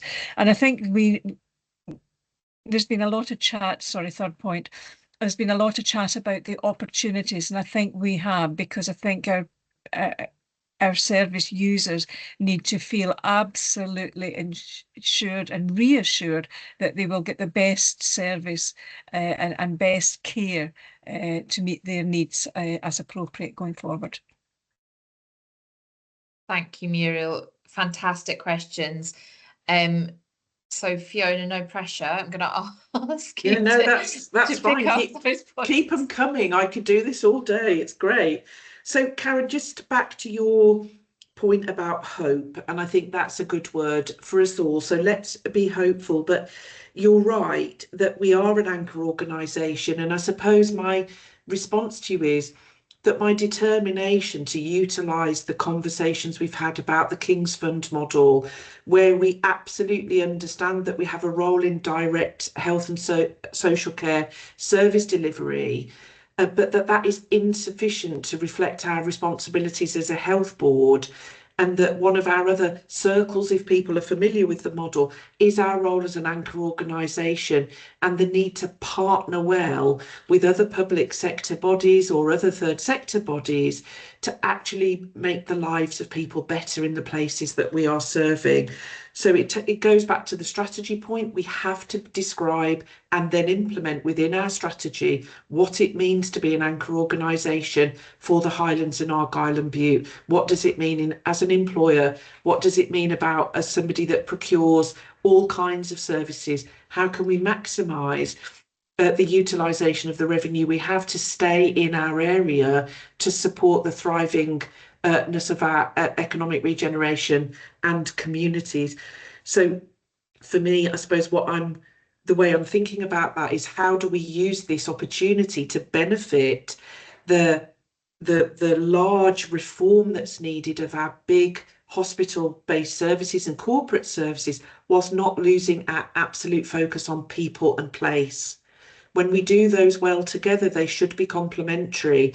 We know that our very big health services need to be reformed, and these subnational arrangements offer us an opportunity to do that, but not to lose sight of the fact it's not the only thing we do. We do lots of other things which we have to do well, we have to do deliberately, and we have to do with a strategic plan sitting behind it. So my hope and vision, as you say, we've got the papers coming up about Highland and Argyll and Bute today, ironically, is that we remain steadfast as a key partner in public sector delivery in the Highlands and in Argyll and Bute, with a clear focus on improving the lives of people, particularly in extending healthy life expectancy. And that we understand that the subnational changes are part of that, but they're not the ball game, they're not everything. We have a local process to take forward, a local strategy to implement, of which the subnational is a really complementary part if we do this well. And so, Muriel, coming on to your points, I absolutely agree that communication is at the heart of what we do. We obviously have sent out comms that came to every member of staff across Scotland that were shared from the subnational groupings. But I think we are, as we get more information, at a point where we need to take some local control and agency over that communication to offer sensitive and thoughtful reassurance, both, as you say, to our population, but also our clinical and caring community, our staff and our workforce. I think that's absolutely essential. Specifically about where the representation of GPs are in this, I don't think I can answer that for you today. Clearly within our own structures, we have our GP subcommittee that sits within our area clinical advisory function that ultimately manifests in Alison's seat on the board. I know she's not with us today. Whether there's a more formal link that's going to be created, I can come back to you as plans emerge and that becomes more certain.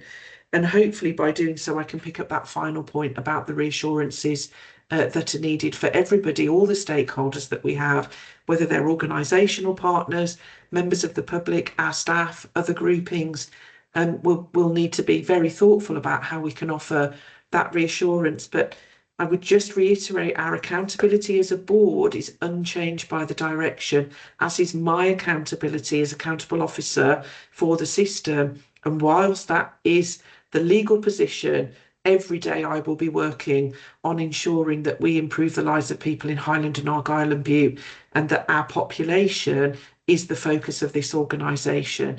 And we will do that collaboratively with an open hand, whether that's subnational, the councils, third sector organisations, whoever. Partnering well is part of our board accountabilities. Thank you, Fiona. Well said. Okay, I'm going to take Graham and then Jerry, and then as much as Fiona said, we probably could talk about this all day. We do have some other exciting things to talk about as well. So Graham, I'll bring you in next, please. Yes, good morning. Thank you.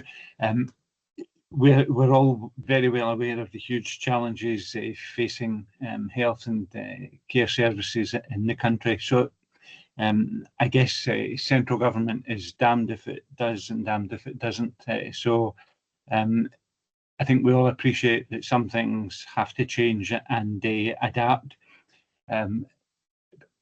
It would be hard to not think that there has to be more coming behind us, and it would be helpful that that our senior staff are at least involved in that in a way that perhaps they weren't this time. I think that would show much more willingness for real reform of our services to take part, to happen. Karen's mentioned Argyll and Bute as a health and social care partnership. The challenges of social care are very well documented and publicised just now. They are inextricably linked with the health service. And I'm sorry there's been no mention of anything to do with that in this in this release. But I can only hope that there is more to come that really does try and help us tackle these points. So I think we look for more and hope that this isn't just a duplication or layering on of tiers, but we'll wait and see. Thank you. Thank you, Graham. And indeed, questions that I've heard echoed in other circles around the integration piece. Absolutely. I'll bring Jerry in as well, Fiona, and then I'll let you wrap up. Jerry. Thank you, Sarah. Yeah, and thanks to Karen as well, because it always gives me the opportunity to shout house, because I think all of my points have been raised. So I am not going to repeat any of them. And thank you to colleagues for all of the excellent points. I'm hoping my question's a relatively simple one for Fiona, and it's giving this. I think for the NHS, blistering is a really good description of it. I just wondered, has the first formal meeting of this new Strategic Planning and Delivery Committee now been set, so that we might actually be able to get some of the information that will allow us to fill in some of the gaps and help some of our thinking moving forward? Thank you. Thanks, Jerry. Fiona, I'll bring you in to pick up the points that Graham and Jerry made, and then we'll bring this item to a close. So to you, Fiona. Okay, thank you. So thanks for your comments, Graham. And I mean, like you, I would recognise that health and social care are inextricably linked. And obviously, we've got two very different models within Argyll and Bute and Highland currently. Trailer for papers just about to come through. But I think as a board, we know probably better than most about the interconnectedness and the challenges of making a whole system response to the needs and demands of the population. So like you, I think we will have to wait and see how the needs of social care are being considered within this proposal. I was at the National Care Service event last Wednesday on the panel with both the Minister for Social Care and Councillor Kelly, the COSLA policy lead for social care, and there was strong advocacy in that setting for the needs of social care. So I know that a strong case is being made directly to and in the presence of ministers, but I think we'll have to take a watching brief on how this particular proposal that I've brought to the board today interacts with the wider conversation about the funding and demand that's coming through into IJBs. So let's keep a watching brief on that. In terms of the meetings, Jerry, the first formal meeting of the West Committee, I don't believe is in my diary just yet. I think the East have had their first formal meeting. We had an informal meeting just about 10 days ago So I suspect it will be imminently arriving, and it may be, apologies to colleagues if that's been done and I just haven't spotted it going in my diary. So please don't quote me as 100% on that one, but I don't believe so. But I think, given, as Brian said, the blistering pace, it will be established very, very promptly. I can't imagine it's going to be a great deal of time before that's in place. Thank you, Fiona. I'll just add a final comment here. Thank you so much, colleagues, for all of those questions and points. I think that's going to be really helpful for Fiona and us going forward. And many of you have echoed, areas that Fiona and I had already thought about and had some discussions about earlier on. But it's really helpful to see those perspectives from you all, and indeed you've helped shape my thinking around this, and it puts Fiona and I in a good position to be able to go into these new subnational structures and represent the view of the board and the questions from the board, and how we, as I said at the beginning, how do we maximise the opportunities. I think what's coming through for me is that there clearly are some significant opportunities for us in this, and it's just about how do we realise those whilst balancing some of the areas that we've discussed today, and particularly around inequalities. So that'll be work for us to do. And I think, just having listened to Fiona's contributions around this, NHS Highland as an organisation has got a lot to offer within the new subnational structures. We've got a lot of experience that I think will be invaluable, particularly what Fiona pulled out around partnership working and systems leadership, and taking those standardized solutions and really adapting them in a place-based way. And I think that's really exciting for us as well. So that's going to be positive to see that developing as we get more detail, and as Fiona and I become embedded in the new structures. And how do we, as Fiona said, how do we then pull that thread through our own governance structures as well to make sure that those links are really solid. So that was a rich conversation. I realise we've gone significantly over time, but it was important that we had that space to do that today. So I won't read through it word for word, but we are being asked as a board to note those further detailed legal directions as per the director's letter that we talked about, and also to note the recruitment process is underway to appoint those directors that we talked about as well. So our colleagues are content that we've had a robust discussion, and we can note that.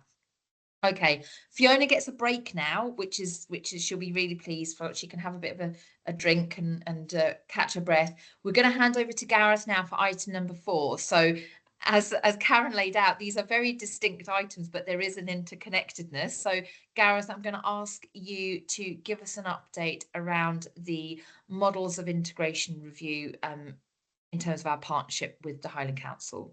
Over to you. Excuse me. Yes, thank you, Chair. I will keep this brief to allow for questions. This is a further update to the board following updates earlier in the year on progress in joint working with Highland Council to review the lead agency, or the model of integration at the moment, which is currently the lead agency model, and to consider a number of options going forwards. There is an options appraisal process that's been developed. The steering group met recently to consider that process as outlined in the paper and agree to the recommendations which that was followed through. So in summary, we are on track with the process in terms of working jointly with the council to develop and undertake an options appraisal and take that forwards to a decision in January with the steering group making recommendations to take forwards to the board and the council in March. So probably the key thing is probably to highlight the timelines that have been agreed. And we are continuing to work with staff side colleagues. We have an engagement group set up alongside senior officers group to consider the implications in this first round of deciding which might be the preferred option for integration, given that there are various factors that are variable from a workforce perspective based on which model we decide to go forwards with or recommend between the two legal entities. So it's a slightly complex picture in that context, but we are continuing to engage throughout the process. Thank you. No, that's really helpful. Sorry, and I suppose I've been really close to this, but that's really a really helpful update to share with the board. Happy to open up anything that people need to clarify, any comments, questions. Gavin, please. Thanks, Chair. It's just a point of interest more than anything else, and it's just to follow up on Gareth's point about the staff side involvement. There have been 2 meetings of the Models of Integration Group, the staff side, and staff side are going to be looking at part of the options appraisal. The point I really wanted to make was to reflect back to the board that the view from staff side at the minute is, in general terms, they feel that the involvement in the timescales have been, staff side have been involved at a later stage in the process, and the timescales are very short. I realise that we haven't done the options appraisal yet, but it's important to pass that on to the board just so they're aware for information. Thank you. Thanks, Gavin. Gareth, I don't know, do you want to come back on that point? I know we have discussed it in the group, but I think it's helpful to give Gavin some assurance. Yeah, I'm happy to pick that up. We did discuss with Gavin earlier this week the development of the options. If we take a step back, this is essentially reviewing the integration scheme, which is between 2 legal entities, the board and the council. So there's a degree of work that's had to be done between the 2 entities to agree what the options might be, and there's a lot of work being ongoing to be able to provide clarity to staff side in terms of what we'd be putting forward. So there is a bit of choreography here where Kane Gay actually put it well this week, which is we would expect management, when we're undertaking any change, to develop their position and the case for change and what they're putting forward to staff side for then further discussion.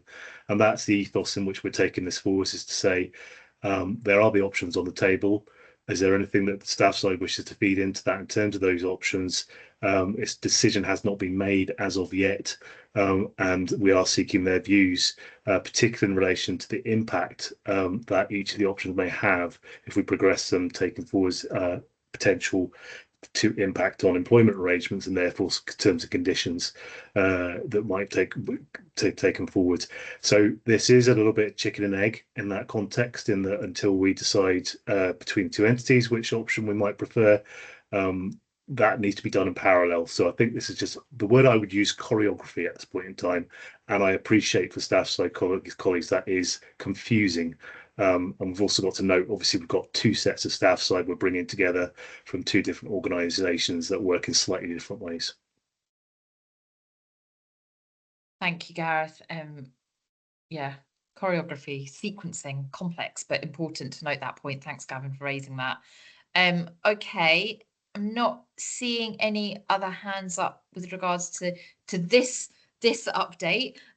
So just to remind people, we're being asked to note the progress with developing and agreeing the options appraisal process for the Highland Health and Social Care Partnership Model of Integration, and we're being asked to note the revised timeline for recommendations to the Models of Integration Steering Group on a preferred option in January, and a decision by the board and council on a preferred option in March.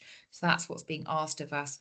And I just want to comment here on how constructive those relationships have been. I think it's been a really excellent piece of partnership working, and it's not easy, that there is a lot to consider, and Gavin, you've highlighted just kind of one element that we're having to be really thoughtful about and think about the sequencing. But I think certainly my observation is that it's been a really constructive, collaborative space to work through, and so that's really positive.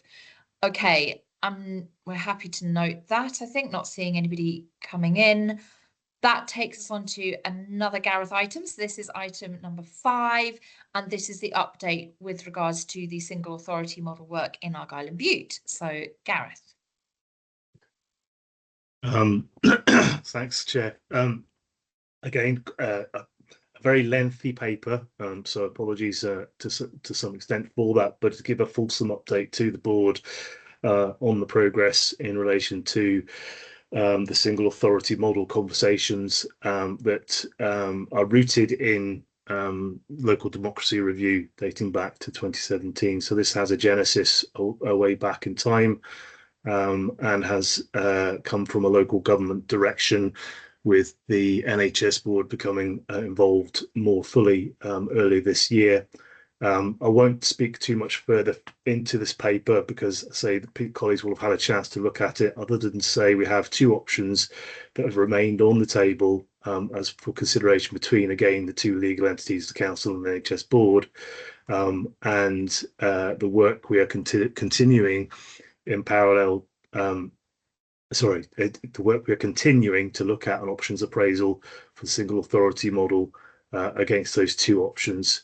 And that is ongoing at the moment, and we're intending to align that with board and council governance with a further update to the board in January next year, and further discussions we have with Scottish Government colleagues in relation to the programme for government timelines and expectations, and how we align that with the board and council governance proposals here. I'll stop there because I'm sure there's probably plenty of questions. That's great. Thank you, Gareth. Yes, happy. Let's open up for questions and comments. Karen, I will bring you in first, please.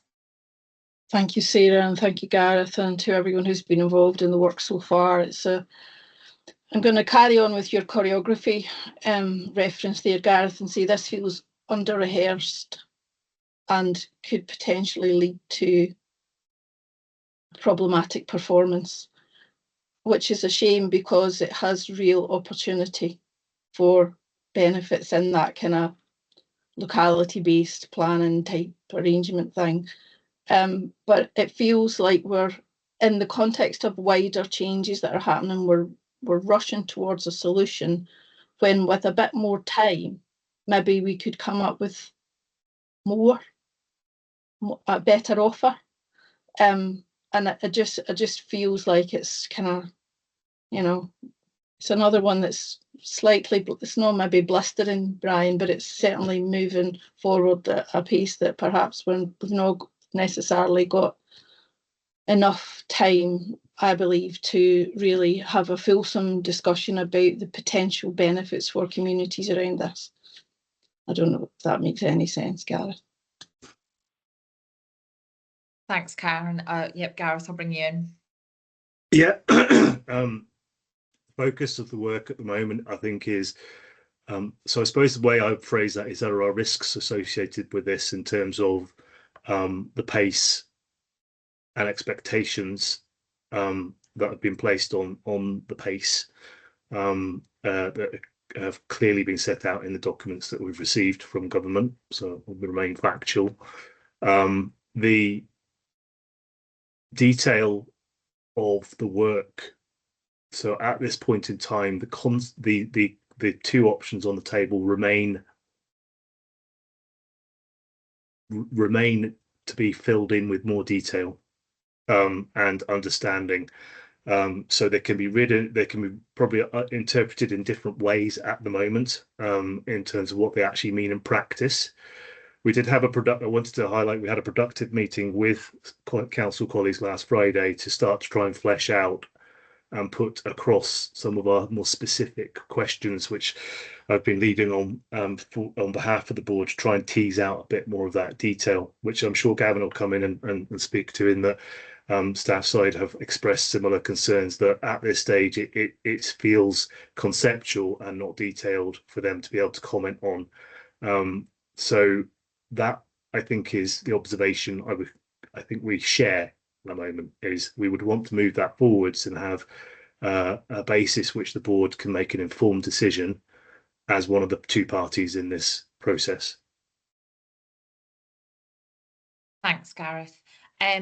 Gavin, I'll bring you in next, please. Thank you. It was really to echo Gareth's point, and it's around the lack of detail and the time frames. I would say this is blistering-ish. It's still speedy enough, and I suppose from a staff perspective, there's a potential big change to staff at the other end of it, with very little detail of how we're going to get there and very little detail, full stop. So just on those practical levels, I think that's a major issue. But I would echo what Gareth's already said. Thank you. Thank you, Gavin. Janice, I will bring you in next, please. Yeah, probably a wee bit of echoing going on here as well, but I definitely feel the time frame feels very tight, and the involvement, the co-production of it, including staff side and whoever else needs to be involved, feels a bit left behind. But also the timeliness, given all the other structural changes that are happening just now with the east and the west structures, it just feels like that needs to be a lot longer. I need to feel we were given this due consideration, and I felt like the options, the exploring of the options could be broader, as Karen said. Like, I feel there must be other options other than just those two in the first three that have been discounted, and even to explore that in more detail will take more time. So I'm all for moving swiftly if I feel like we're going to get to a good place quickly, but structural change in both those options isn't going to be quick. And to get the outcomes, there's quite a lot of evidence in what we've spoken about already around about leadership, bringing that partnership working, can achieve a lot of the outcomes that we're aiming for without the need for big structural change at the wrong time. So I'm just not feeling the love at the moment. I feel I need a lot more information. I think that's fair, Janice, absolutely. Gareth, do you want to come in on some of Janice's points? Because I think they're really important. Yeah, I think in terms of the wider options, I think that we need to bear in mind that there is a wider context to this, that there's two other health board areas and island areas that are involved in this that are also contributing to that conversation, whilst I also recognise that we have an individual conversation with Argyll and Bute Council. So that's really important. The options that are being explored at the moment were the ones that were developed prior to health board involvement, and I think we are keen to work that forwards to understand what those two options that remain on the table actually look like in detail, because there may be I suppose, well, probably a step one back one stage. We've had a joint short life working group discussion, and we're also working with council there. This indicates a preference, that there's two options that the council would include in their preferences so far. That is where we're at the moment, but I would say as a board, we would want more information to understand why those are preferred options. It is not clear to me at this stage why they are preferred options, and I'm pushing for that to have more detail of what those options look like, and actually what the benefits would be and why we would consider them. One of the key elements, I suppose, to bring out in that is the mention of greater local democracy, and the role that obviously that has in relation to the council. So I think this probably, what I'm circling around to some extent, is this comes back to two organisations that have worked well together in partnership for some time through the Argyll and Health and Social Care Partnership, continue to have good conversations. It would feel better, certainly as an exec lead for this piece of work, to have more time to be able to work through that and continue to maintain those relationships. There is a risk that we will not reach a jointly agreed position, and without speaking on behalf of the council, we need to be thoughtful about what is it we want to see to support the decision-making process, and it's for the council to determine what they wish to see to support their decision-making process on their preferred option. There may, in that context, then, as we go through the scoring process, I can't preempt that. We may agree, we may not. And that is where I think we've got a risk at the moment association with timelines, yeah, what we'd expect to see. Hopefully that makes sense in terms of response to those points. Thank you, Gareth. Okay, Jerry, I'll bring you in next, please. Thank you, Sarah. I'm probably at risk of repeating the points that have already been made here. I think there's an important element here in terms of we've been very fortunate at this board meeting that we've had 3 such important papers presented to us this morning, and I think as a board we have to be very consistent in our approach. As we discussed the items around the new subnational arrangements, we were very keen to talk about the governance arrangements, the accountability arrangements, the population health and the outcome gains that we can potentially gain out of that. And then if you look at the paper on the potential move from a lead agency to a corporate body model in the north of the patch, there is a lot in there about how we're going to evaluate the gain to health outcomes rather than just a structural change, because it'd be the easiest thing in the world just to make a structural change overnight without actually evaluating why we're doing it. And all of that conversation, I fear, is missing from what we've got presented to us this morning in terms of where we are. And I think the key phrase for me from Gareth was, how will the board be able to make an informed decision on this? It's very easy to make a decision. How do we make an informed decision on that? And I do worry that we're quite a bit away from actually having the evidence presented to us that actually says this will present significant health gains to the population of Argyll and Bute, and therefore this is the way we should be moving forward, because ultimately that's our role here, to actually look at the potential impact on health gains as we move forward. So I think there's it's very interesting to compare and contrast the timelines between the North and Argyll and Bute for these papers, and the depth of work that is being proposed. Thank you, Sarah. Thank you, Jerry. I think you've articulated that really well. Gareth, before I bring you back in for any comment, I'll take Brian's a comment or question as well, and then we'll come to you for sort of a closing remark. Brian, please. Thank you. Interesting times, as they say. I just wonder, very small point, whether under the new arrangements, i.e. the subnational arrangements, that actually we shouldn't be discussing this in a bit of detail with Glasgow as one of the main recipients and contributors to health in Argyll, albeit arm's length at the moment, but I suspect increasingly in a more integrated, formally integrated way in the future, and to see what their views might be of it, to add some depth to it, because that's what I'm hearing. There isn't much depth to this at the moment. People quite rightly are focusing on, that's all very well, but what's the benefit to patients? What's the benefit to the population?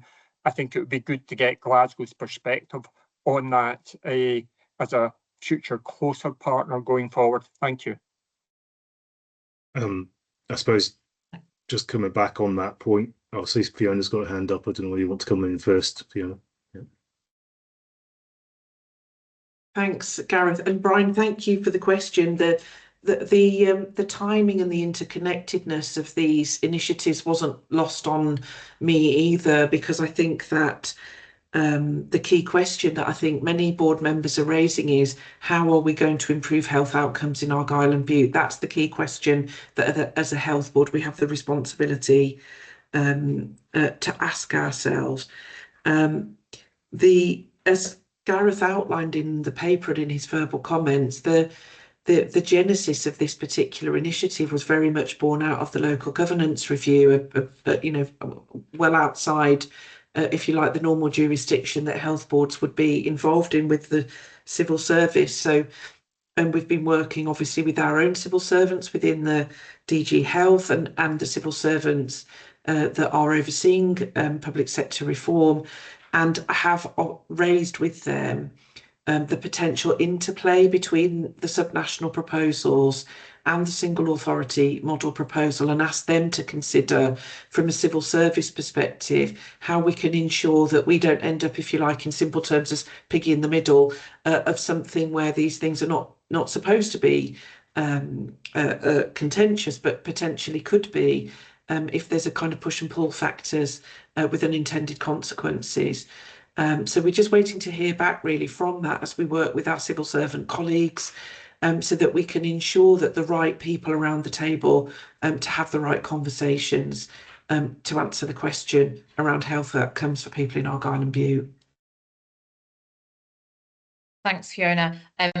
We're going round about a little bit. I don't know, Gareth, do you want to come back in? Because I think Jerry made some really good points, and I don't know if you wanted to address those before I bring in. I can see that Evan's also got his hand up, so I'm trying to work out who to come in first. I'll come in. I think one of the key things we need to not brought to the paper today, because it's been evolving back to that pace point. There is a proposal to have a joint short life working group in December, and I think they're seeking a date at the moment. The initial date was agreed last week that it was unlikely that we would have anything substantive to bring to that joint short life working group. So the date is being revisited to, I think, the week just before Christmas. So I think the key point is the board will have, through its representatives on that joint short life working group, an opportunity to extend these questions into that conversation. And I think it's a really important time for us to have the board's opinion in that space, depending on what is being presented back to you and what you would expect to see, which then may have some knock-on effects on timelines, given what the ask might be or may not be. So I think I'm just highlighting that's another opportunity for us to. It's not just in this public board meeting we have that conversation. We need to progress it through the joint short life working group as well. In terms of Brian's point, I think that's an important one, and Fiona's highlight has responded. I suppose the thing we do also need to be thoughtful about, that this slightly head scratching space at the moment, is that this is about the current integration arrangements between the health board and the local authority, and the accountabilities to remain the same for us at the moment in the context of national planning. So I'm just referring back to that conversation earlier, but it would be, naive of me not to think there needs to be some consideration of how this plays out with other health boards as subnational planning progresses, and we have made that point in the public. The ministerial sessions that we've had with the Ivan McKee and Neil Gray, in the context that healthcare is delivered in a wider way than just through the health board. So it's just something to say it's been raised, but I think all the nuances of this are out there and need to be probably worked through. Thank you, Gareth. Evan, I can see that you got your hand up. I'm assuming in response to something that's already been raised, so I'll bring you in. Thank you, Chair. Yeah, just in relation to Brian's, I think, very well made point around the relationship with Glasgow. I think if I can take a step back from that, I think now more than ever, it's really right for us to remember the importance of engaging with Glasgow across a lot of this strategic change, because taken together, the SAM subnational changes, the population health framework, the service renewal framework, if they mean anything at all, I guess the word of the day today is blistering. That should mean a blistering pace of change for the services that patients experience. And we know from experience that when Glasgow changes their services, that has an impact, positive or negative, depending on how we've engaged, on us. And likewise, though perhaps more as a kind of flea on the elephants behind, when we change our services in Argyll and Bute, that has an impact on Glasgow. So I think we do need to be pursuing every opportunity we can to make sure that those changes are strategically aligned across a number of fronts here. Thanks, Evan. And Garrett, I'll bring you in with your final question, please. Yeah, it's just like most changes, it's the what's driving it, and it seems to be money and control is what I can see, which unfortunately sometimes doesn't look at patient care.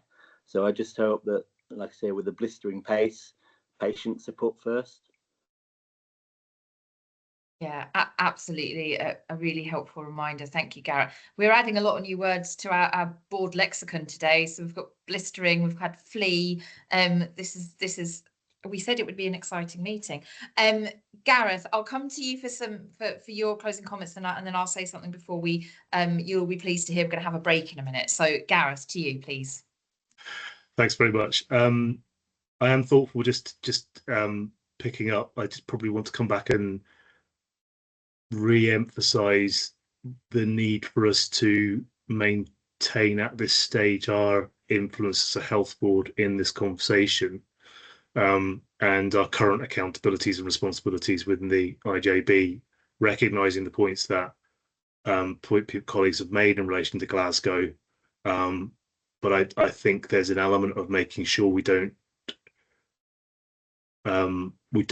incur a risk of losing that influence by potentially, indicating this maybe we're deferring to Glasgow. And I'm not suggesting that's what we're suggesting. We just got to be a little bit thoughtful about this, in that they're another partner in there, or wider stakeholder.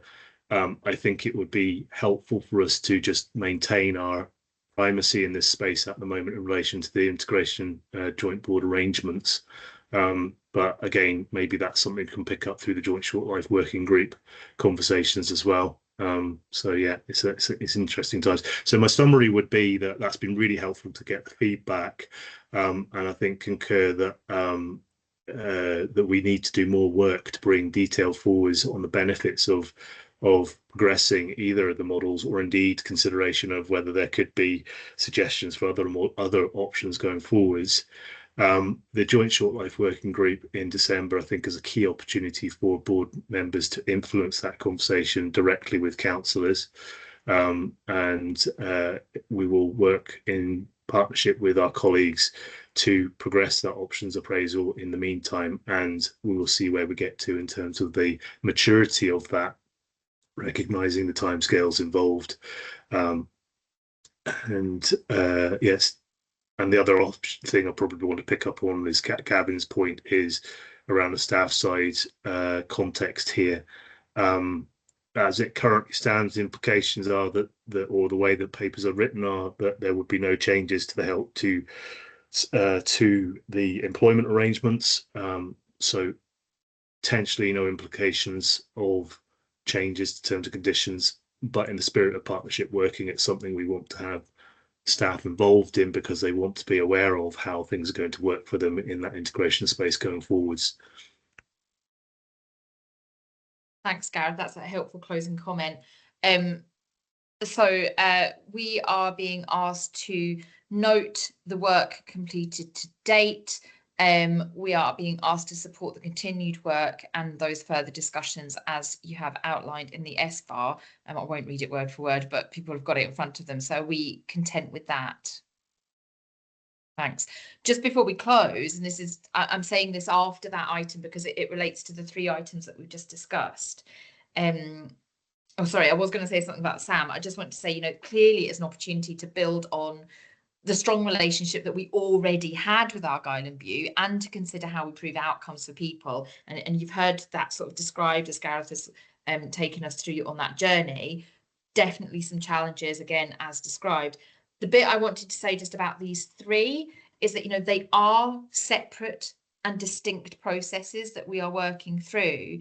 But as you've heard through the conversation, there are some undeniable interdependencies that we need to consider as a board, whilst maintaining the protection around each process and each bit that we've discussed today. I just wanted to really say thank you and to commend the work that's gone into this. Gareth wouldn't say it himself, but Gareth, Fiona and other colleagues who've worked on this, I cannot express to you how much work this has been, and the fact that colleagues have been managing these processes in parallel, whilst also doing the day job, is really to be recognised in this meeting. So I just wanted to say a big thank you to Fiona, Gareth, other colleagues who've worked on all of this. I think we cannot underestimate how challenging that has been and will continue to be as those interdependencies and bits weave together moving forward. So I just wanted to recognise that before we move on. Right, we have all really earned a break. That was like a lot for the beginning of a board meeting. So let's take 15 minutes, have a stretch, have a drink of water, look outside, and I'll see you back here just before 12. Thanks.